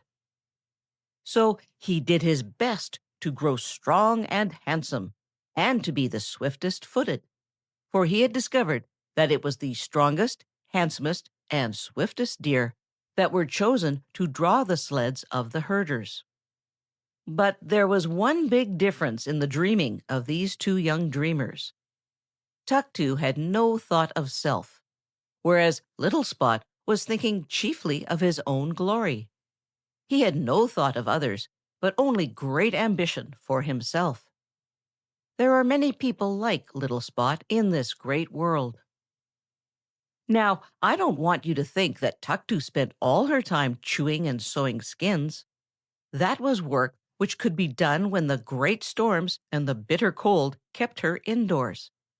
She had her playtime as well as her working time, and there were many happy hours spent with Aklak, helping him herd the deer, for she dearly loved the deer people, and they loved her. Even the wildest of them and the most unruly would allow Tuktu to approach and even pet them.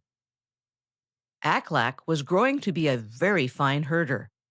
His father, Kutok, said that Aklak would one day be the best herder in all the Northland. But not even Aklak understood the deer as did Tuktu.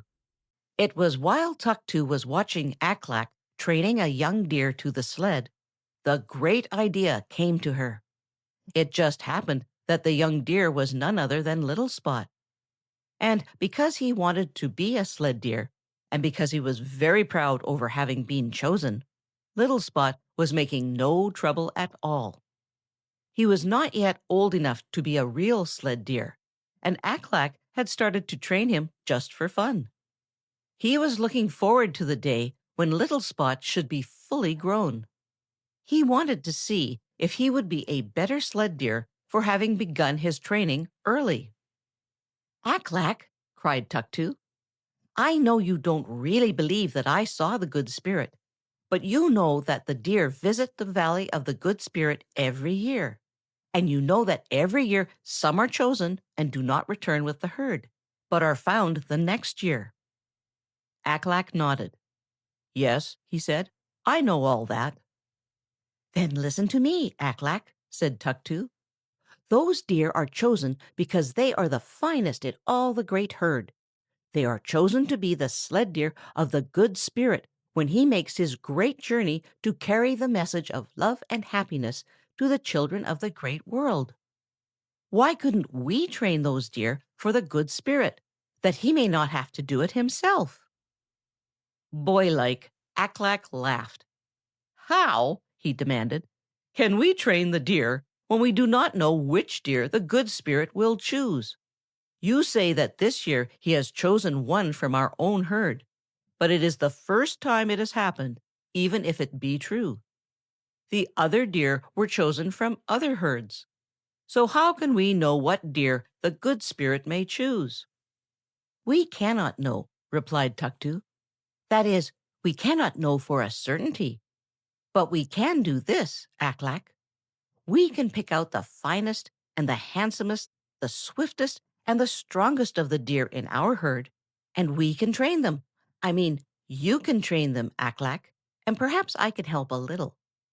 Then, perhaps, when the herd visits the Valley of the Good Spirit next summer, he will discover that these deer are already trained. I just know that he will know. Just think, Aklak, how wonderful it would be to help Santa, the Good Spirit." Now, Tuktu's thought was all of helping the Good Spirit. But Aklak, though he thought of this, was more selfish in his thoughts, though he said nothing to Tuktu. To himself he thought, "If Tuktu should be right and the Good Spirit should choose the deer I have trained, it would be the first time that all the magic deer have been chosen from one herd. If the owner of one or two chosen by the Good Spirit is blessed, how much greater would the blessing be if the 8 deer should be chosen from one herd?" The more Aklak thought over Tuktu's plan, the better it seemed to him.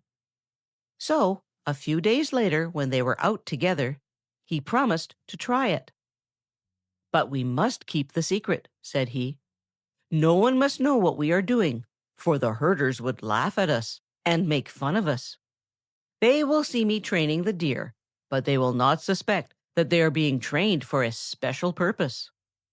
Let us go out now and pick out those to be trained." Now, Aklak was a splendid judge of deer. He knew all the fine points, for he had been well taught by his father. So it was that often, when Tuktu would point out what seemed to her a particularly fine animal, Aklak would shake his head and would point out to her that it was not as fine as it seemed. There would be some little blemish. Now and then he would find a deer that suited him. Sometimes the deer would be wild and difficult to approach. Then Tuktu would help. Sometimes the deer would struggle after it had been roped, and every time that Aklak came near, would strike with its forefeet, as only a reindeer can. Then Tuktu would pet it and soothe it, until in a few days it would be gentle and easy to handle. At first, Aklak would look only among his father's deer. He wanted those 8 deer to be from his father's herd, and so he would not look at some of the finest deer of the great herd, which his father did not own, but of which he had charge. That was the selfishness in Aklak. But when Tuktu refused to have anything to do with these deer, because there were finer ones in the great herd, he admitted after a while that she was right. He didn't want to admit it, but he was honest. He knew that Tuktu was right. He knew that the good spirit would not choose less than the best. All that winter, Aklak worked with his 8 deer. Every day he drove one or another of them. The other herders began to take notice, and some of them became envious. But he was the son of Kutok, the chief herder, and there was nothing they could do about it. As for Kutok, he became very proud. "Said I not that Aklak would one day become a great herder?" he would demand, as he watched the boy driving a deer, as none of the other herders could drive it. And all that winter, Tuktu and Aklak kept their secret. Spring came, and before the snow was gone, the fawns were born. It was a cold, cold world that those baby deer came into, but they did not seem to mind it. Those were busy days for Tuktu and Aklak, for they spent much time looking up the mother deer to see that their babies were properly taken care of. Now and then they would find a fawn that had lost its mother, and then would begin a search for the mother. Little by little, the snow disappeared, and the big herd began to move toward the sea. It was heading toward the summer range. Tuktu and Aklak looked forward eagerly to the summer visit to the coast. Aklak for the hunting and fishing, and Tuktu for the delight of watching the sea fowl and hunting for their eggs. Then there was the great roundup. That was always exciting. Tuktu took no part in it, but Aklak was big enough now to help. The roundup would occur soon after the herd reached the coast. Some of the herders had already gone ahead to prepare the great corral. This was simply a huge pen of brush and sticks with wings to it, so that as the grazing herd came on it, it got between these wings without knowing it at first, and then kept on going until the whole herd was in the great pen, called the corral. The herders would follow and shut them in. The families of the herders who had gone on ahead were taken with them, so that the camp was made and everything ready before the arrival of the deer. The latter had not been driven, but had been allowed to take their own time, grazing as they went. But they too were eager to get to the shore, and so they had moved forward quite rapidly. One morning, Aklak came hurrying in with word that the great herd was approaching. Everybody went out to see the roundup, and to help by seeing that none of the deer were allowed to get outside of the wings of the corral. The leaders of the big herd unsuspiciously came up over the brow of a little hill. It was beyond this hill that the great corral had been built, so that the deer would not see it until they were over the hill. At first, the herd was widely spread, But as they came within the wings of the great corral, the fences forced them nearer together, until as they entered the corral, they were closely packed. Once inside, they began to mill, which is, as you know, to go around and around. It was a wonderful sight. It would have been still more wonderful had they had their antlers, but these had been shed, and the new ones had but just started.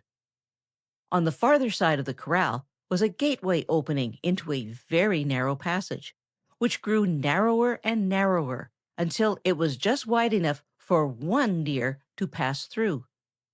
Into this, the herders turned the milling animals as fast as they could be handled. As the deer came through this narrow passage, they were counted, and the earmarks were noted. Of course, there were the earmarks of several owners in that great herd, and each kept a record of the deer bearing his earmark, as they came through this narrow passage called the chute. The fawns going through with their mothers were roped as they came out of the chute and earmarked, each one being given the earmark of its mother. It was very exciting. Now, could you have sat on the corral fence and seen that great herd of animals milling within the corral, I am sure you would have held tight to your seat.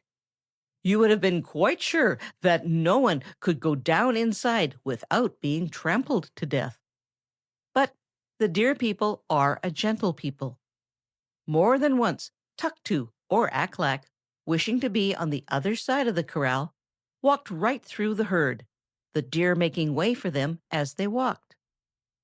Perhaps you can guess how eagerly Tuktu watched to see if Speedfoot, that deer of her father's, which she was sure the good spirit had chosen, would appear in the herd. She was sure he wouldn't, but there would be no convincing Aklak until the last deer had passed through the chute.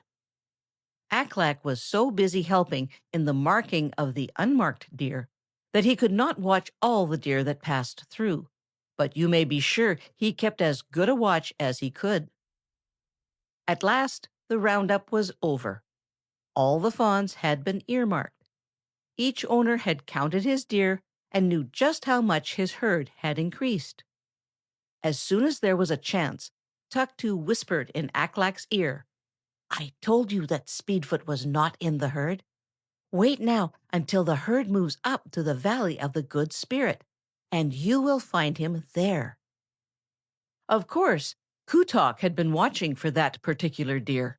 It had been the pride of his heart the year before, and its disappearance had worried him.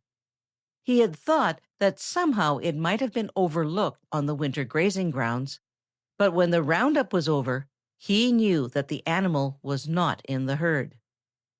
Then he was torn between fear and hope. His fear was that the animal had strayed from the herd and been killed by wolves. His hope was, I do not have to tell you what his hope was. It was that this summer they would find Speedfoot bearing the earmarks of the Good Spirit. To Kutok and to Aklak, it was merely a hope. But to Tuktu, it was a certainty. She hadn't the least shadow of doubt, and her heart sang for joy. That was a never-to-be-forgotten summer to Tuktu and Aklak.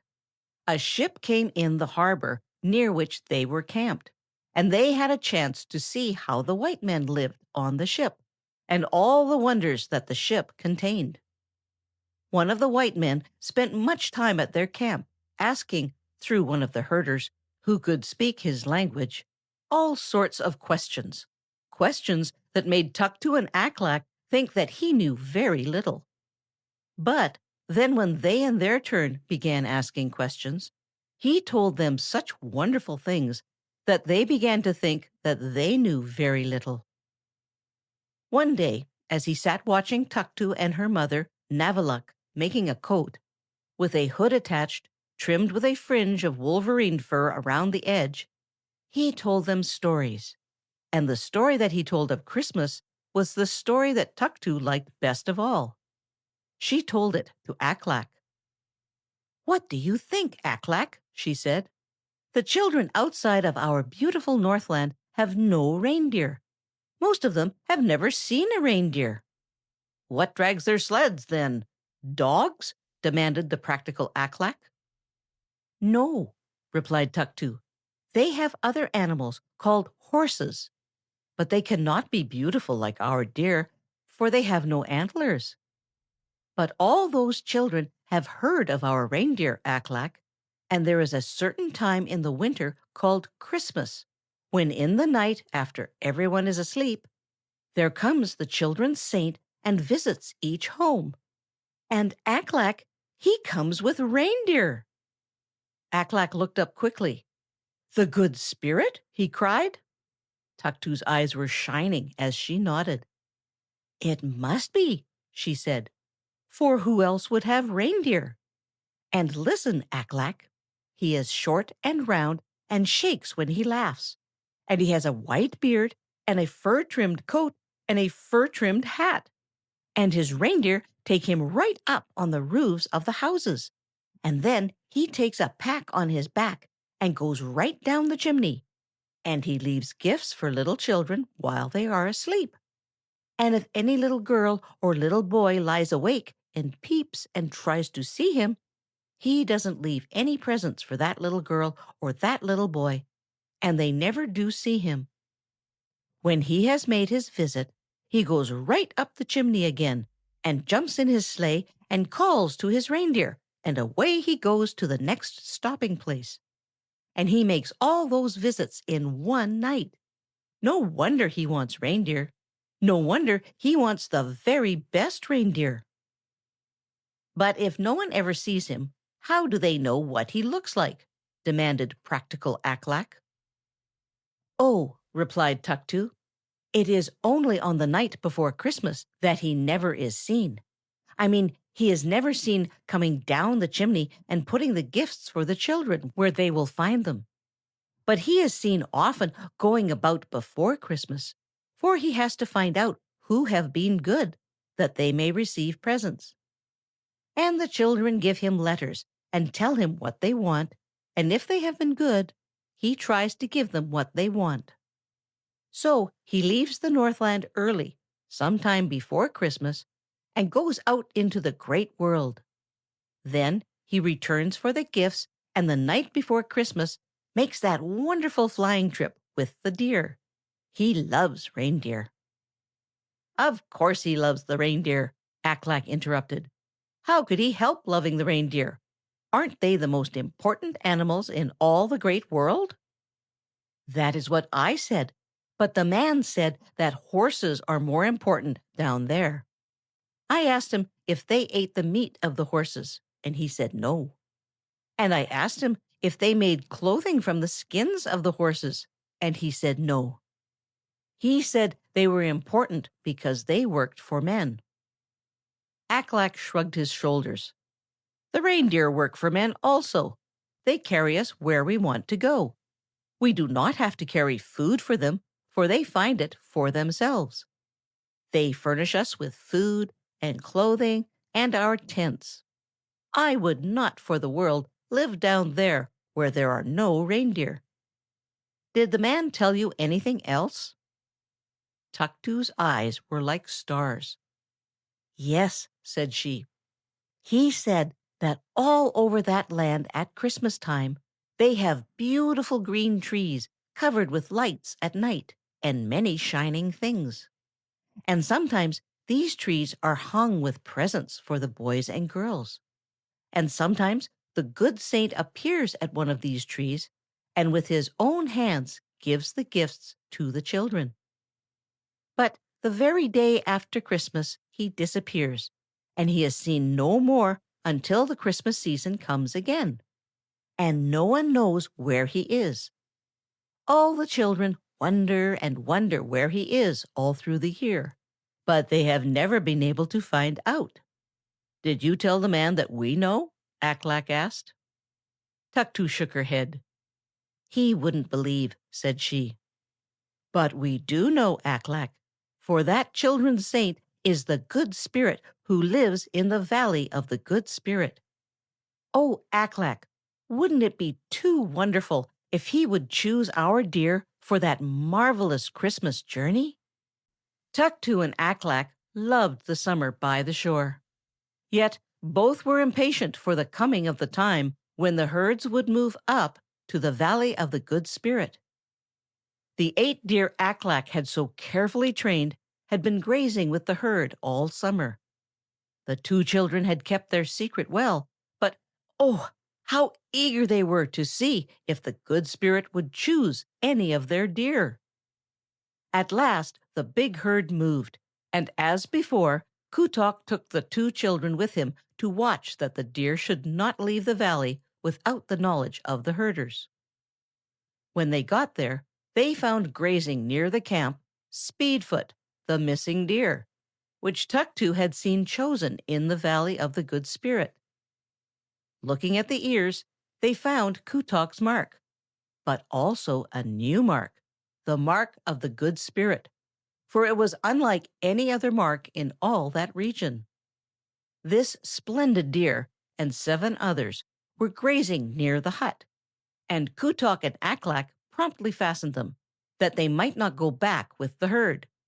For were not these the blessed deer? But the herd moved on. Looking over toward the hills around the valley, the children could see the grazing deer in the distance, but they were too far away to tell one deer from another. This year, Aklak spent less time hunting than he had the previous year. He could think of nothing but those 8 deer.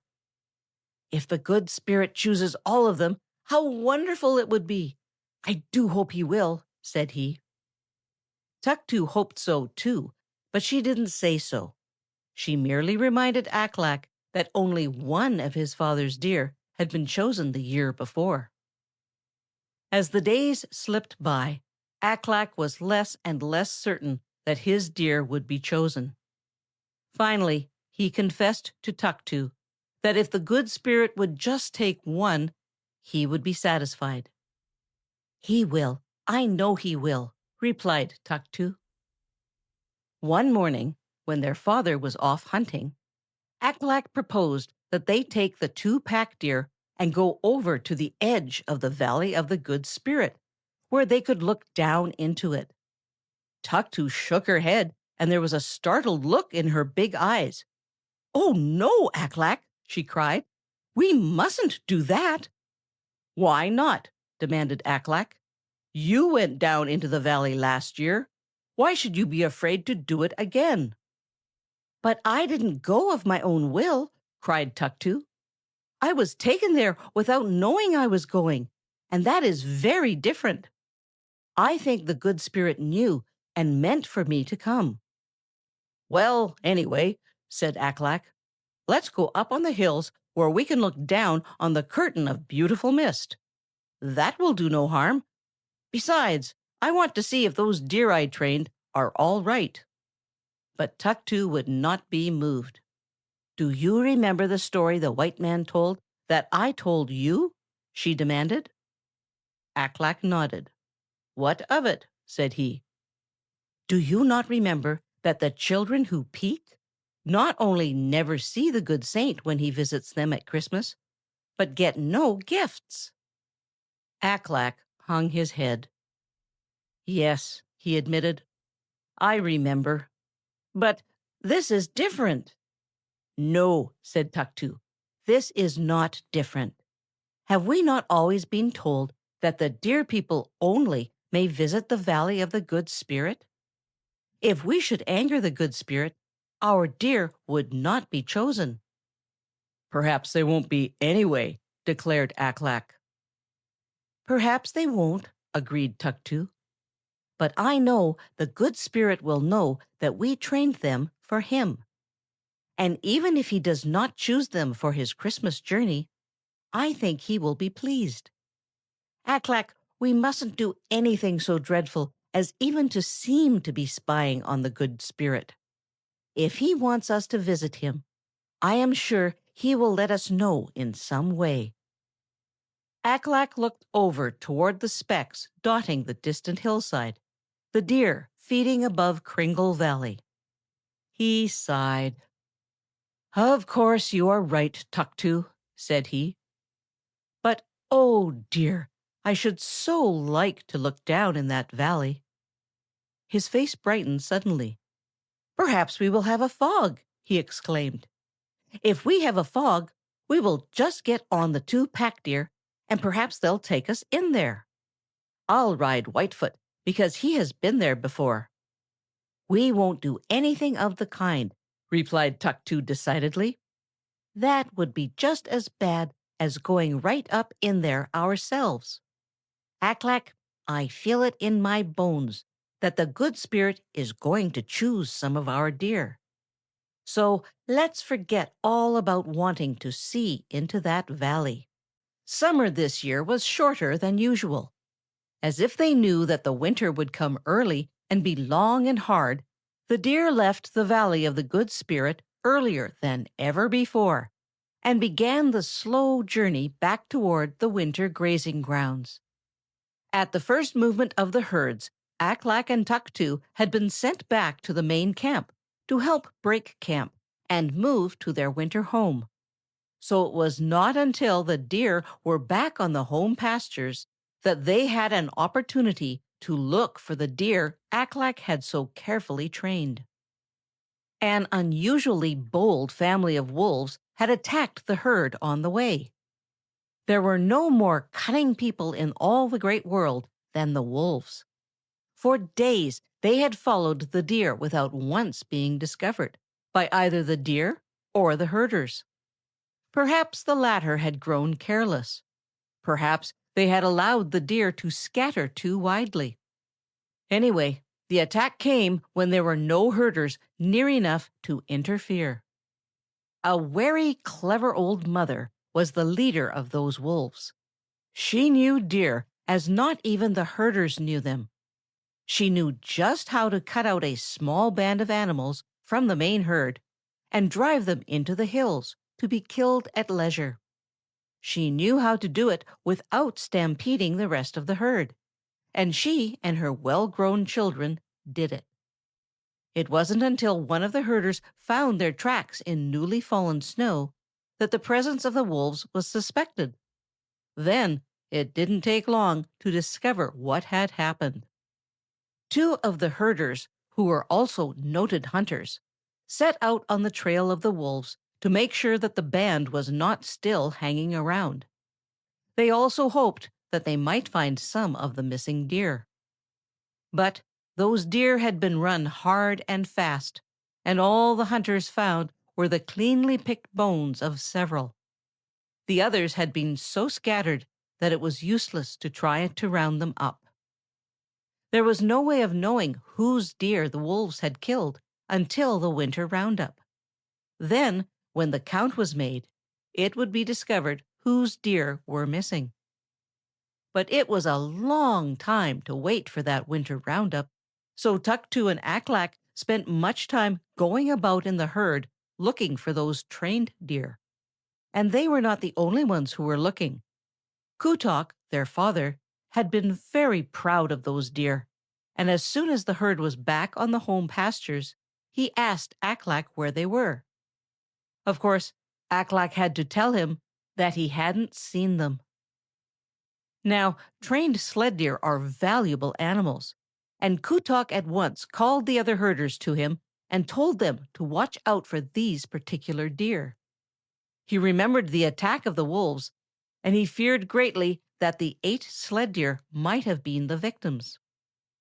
This was the same fear that was tugging at the hearts of Aklak and Tuktu. There was no way for them to know whether the good spirit had chosen those deer, or whether the wolves had killed them. There could be no way of knowing until the return of the herds to the seashore in the early summer.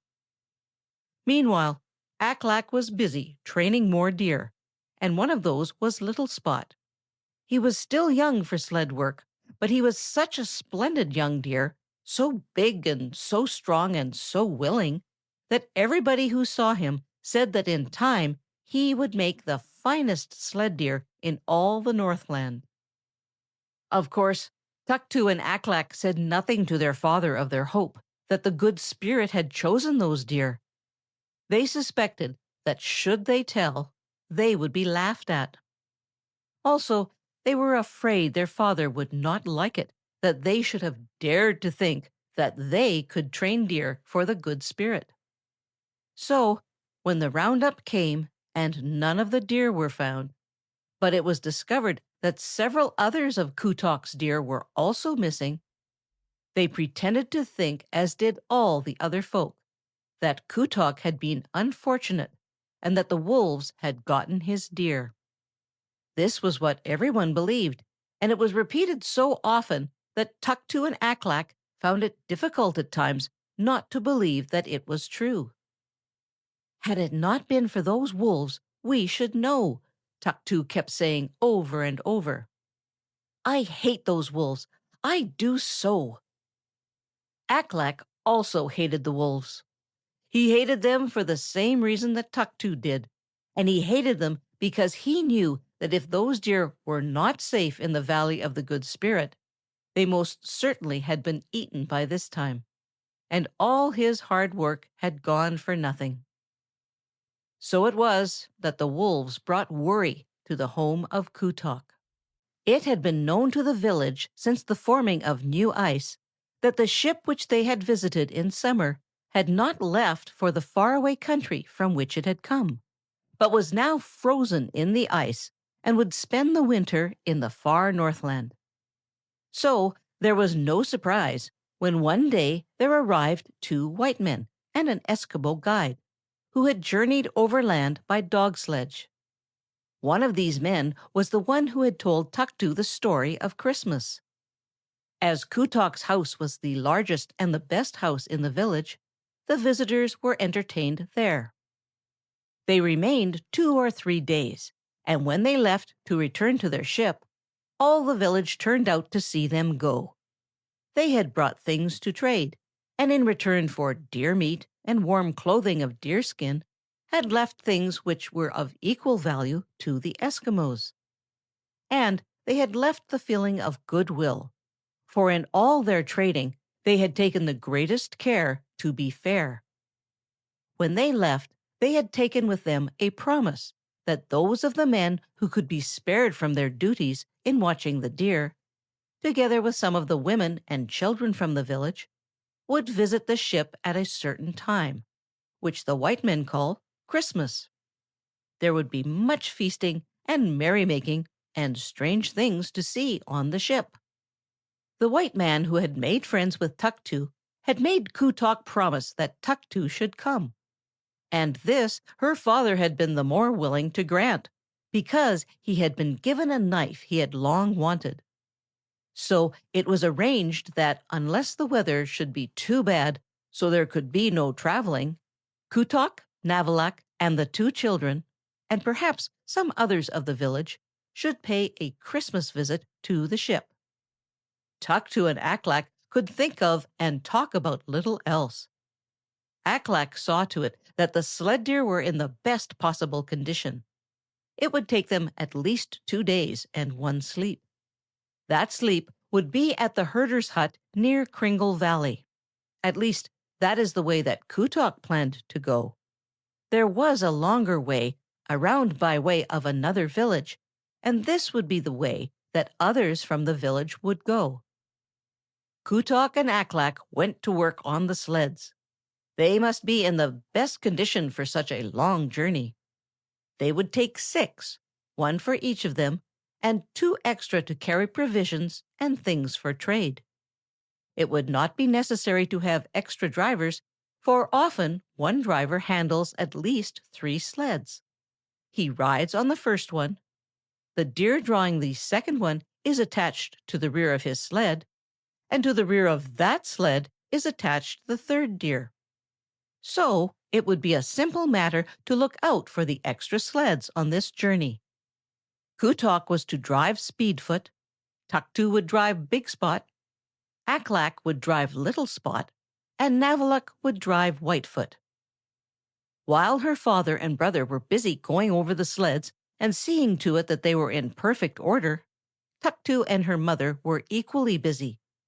They had promised 2 pairs of boots and 2 new suits, for which they had taken the measurements when their visitors were with them. and there would be none too much time to get them ready.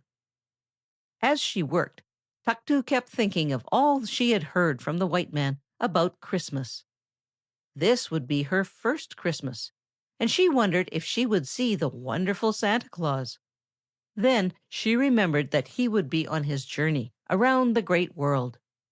Besides, had not she been told that those who peeked never saw him? But despite this, right down in her heart, she couldn't help hoping that she might get just a glimpse of him.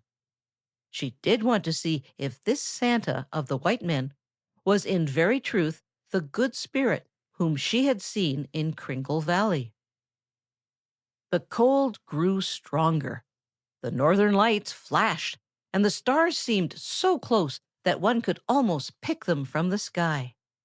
It was a world of white, but the snow was not so deep but that the deer could easily paw down through it and get their food. It was just right for good sledding, and as the time for the start approached, Tuktu and Aklak watched anxiously, lest a fierce northern blizzard should sweep down and delay their journey.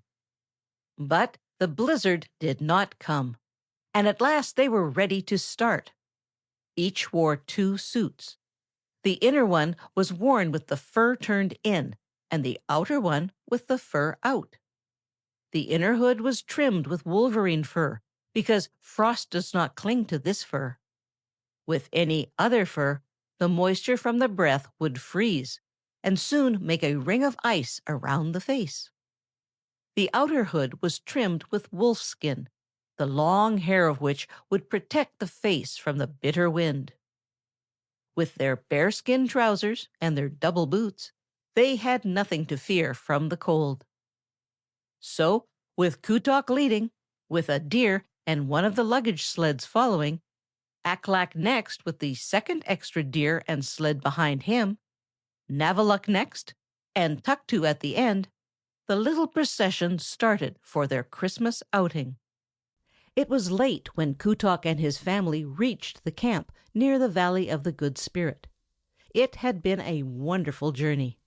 The snow had been just right, and the reindeer had traveled steadily and fast, for they were in splendid condition. Now they were fastened out, each tied by a long line to a hummock under the snow. There was plenty of food here, and the deer at once began to paw down to get it. It is one of the advantages in traveling with reindeer that their food does not have to be carried for them. They will get their own food at the end of the day's trip. Kutok and Navaluk had no thought for anything but rest after the evening meal. But not so the 2 children. They could not forget that they were in sight of the hills around the Valley of the Good Spirit, and that it might be that over there in that valley were the 8 missing deer. So, when their father and mother were asleep, they slipped out from the hut for a look over toward the wonderful valley. For was it not from that valley that the marvelous northern lights flashed up through the sky? There was no wind. The cold was intense. But Tuktu and Aklak were dressed for it, and they minded it not at all. It seemed as if the stars were so close that they could be reached. It was not moonlight, for this was the period when the moon was not visible. But the starlight almost made up for it. And then, as they stood there, looking over toward the Valley of the Good Spirit, a long streamer of light suddenly flashed out and up, up, up, until it was quite overhead. It quivered, almost died down, then shot up again. Then came another and another and another. The northern lights, the merry dancers of the sky, dimmed the stars and made the night almost as light as day. At first these northern lights were simply white, and then they were shot with yellow and red. All their lives Tuktu and Aklak had been familiar with these fires of the sky, but never had they seen them as they now saw them. They caught their breath and held to each other with a little bit of fear. Those fires were no longer mere flashing white, shimmering, dancing streamers of light. They were yellow and red in many shades, and they appeared as if in very truth they were fires leaping high in the sky. And as they had so often heard it said, those dancing, leaping lights were coming out of the valley of the Good Spirit.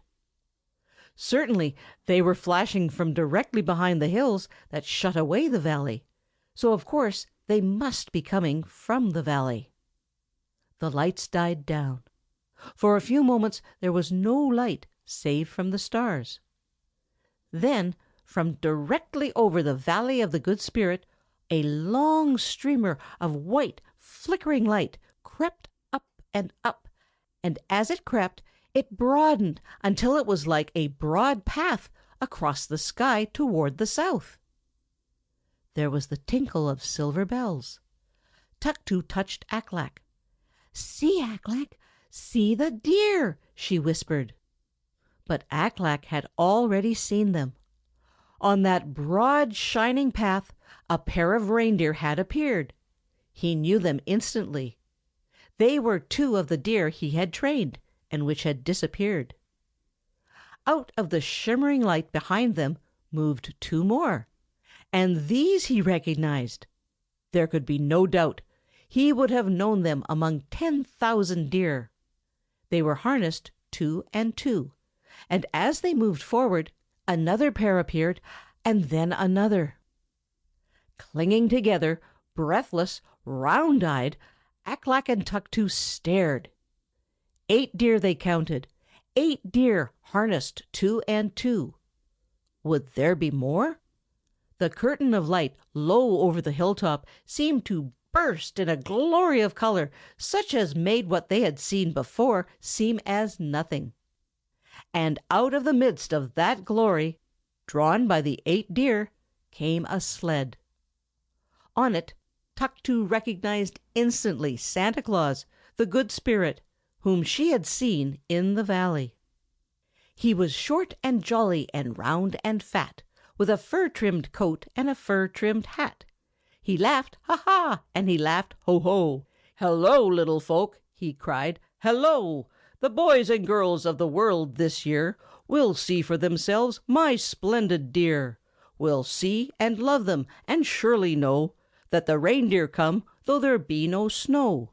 For they're magic deer, for my magic sleigh, and we circle the world in a single day. There is not so faithful and not so quick to carry the message of old Saint Nick. By training my steeds you have saved for me some weeks of labor, and so, you see, it happens I'm able to start this year in time for the children to see the deer. And all who see them, I tell you true, a Christmas greeting will send to you. As you will have given joy to all the little folk of the great world this year, in like degree will your own Christmas be merry, and will happiness fill your hearts. And now, my dears, I must away." Santa waved a mittened hand to them, then turned to his deer and cried, "Now Dasher, now Dancer, now Prancer and Vixen! On Comet, on Cupid, on Donder and Blitzen!" Down a shining path of light, across the sky toward the south, the 8 deer dashed, until in a breath they were mere specks. Up from the valley the orange and red lights streamed higher and higher, until all the sky was a blaze of beautiful light. When they died down, only the stars were to be seen, twinkling so close that it seemed as if they might be picked from the sky. With shining eyes, Tuktu and Aklak returned to the hut. "No one will believe us if we tell it," whispered Tuktu. "They'll say we dreamed it. We'll wait, Aklak, until the blessed deer are returned to us by the Good Spirit next summer, and we can show his earmark. Then all will know that we speak truly." Thus it was that it was made possible for the boys and girls of the great world to really see Santa Claus and his blessed reindeer. And thus it was that Tuktu and Aklak found happiness and great content, and the real joy of the blessed Christmas spirit.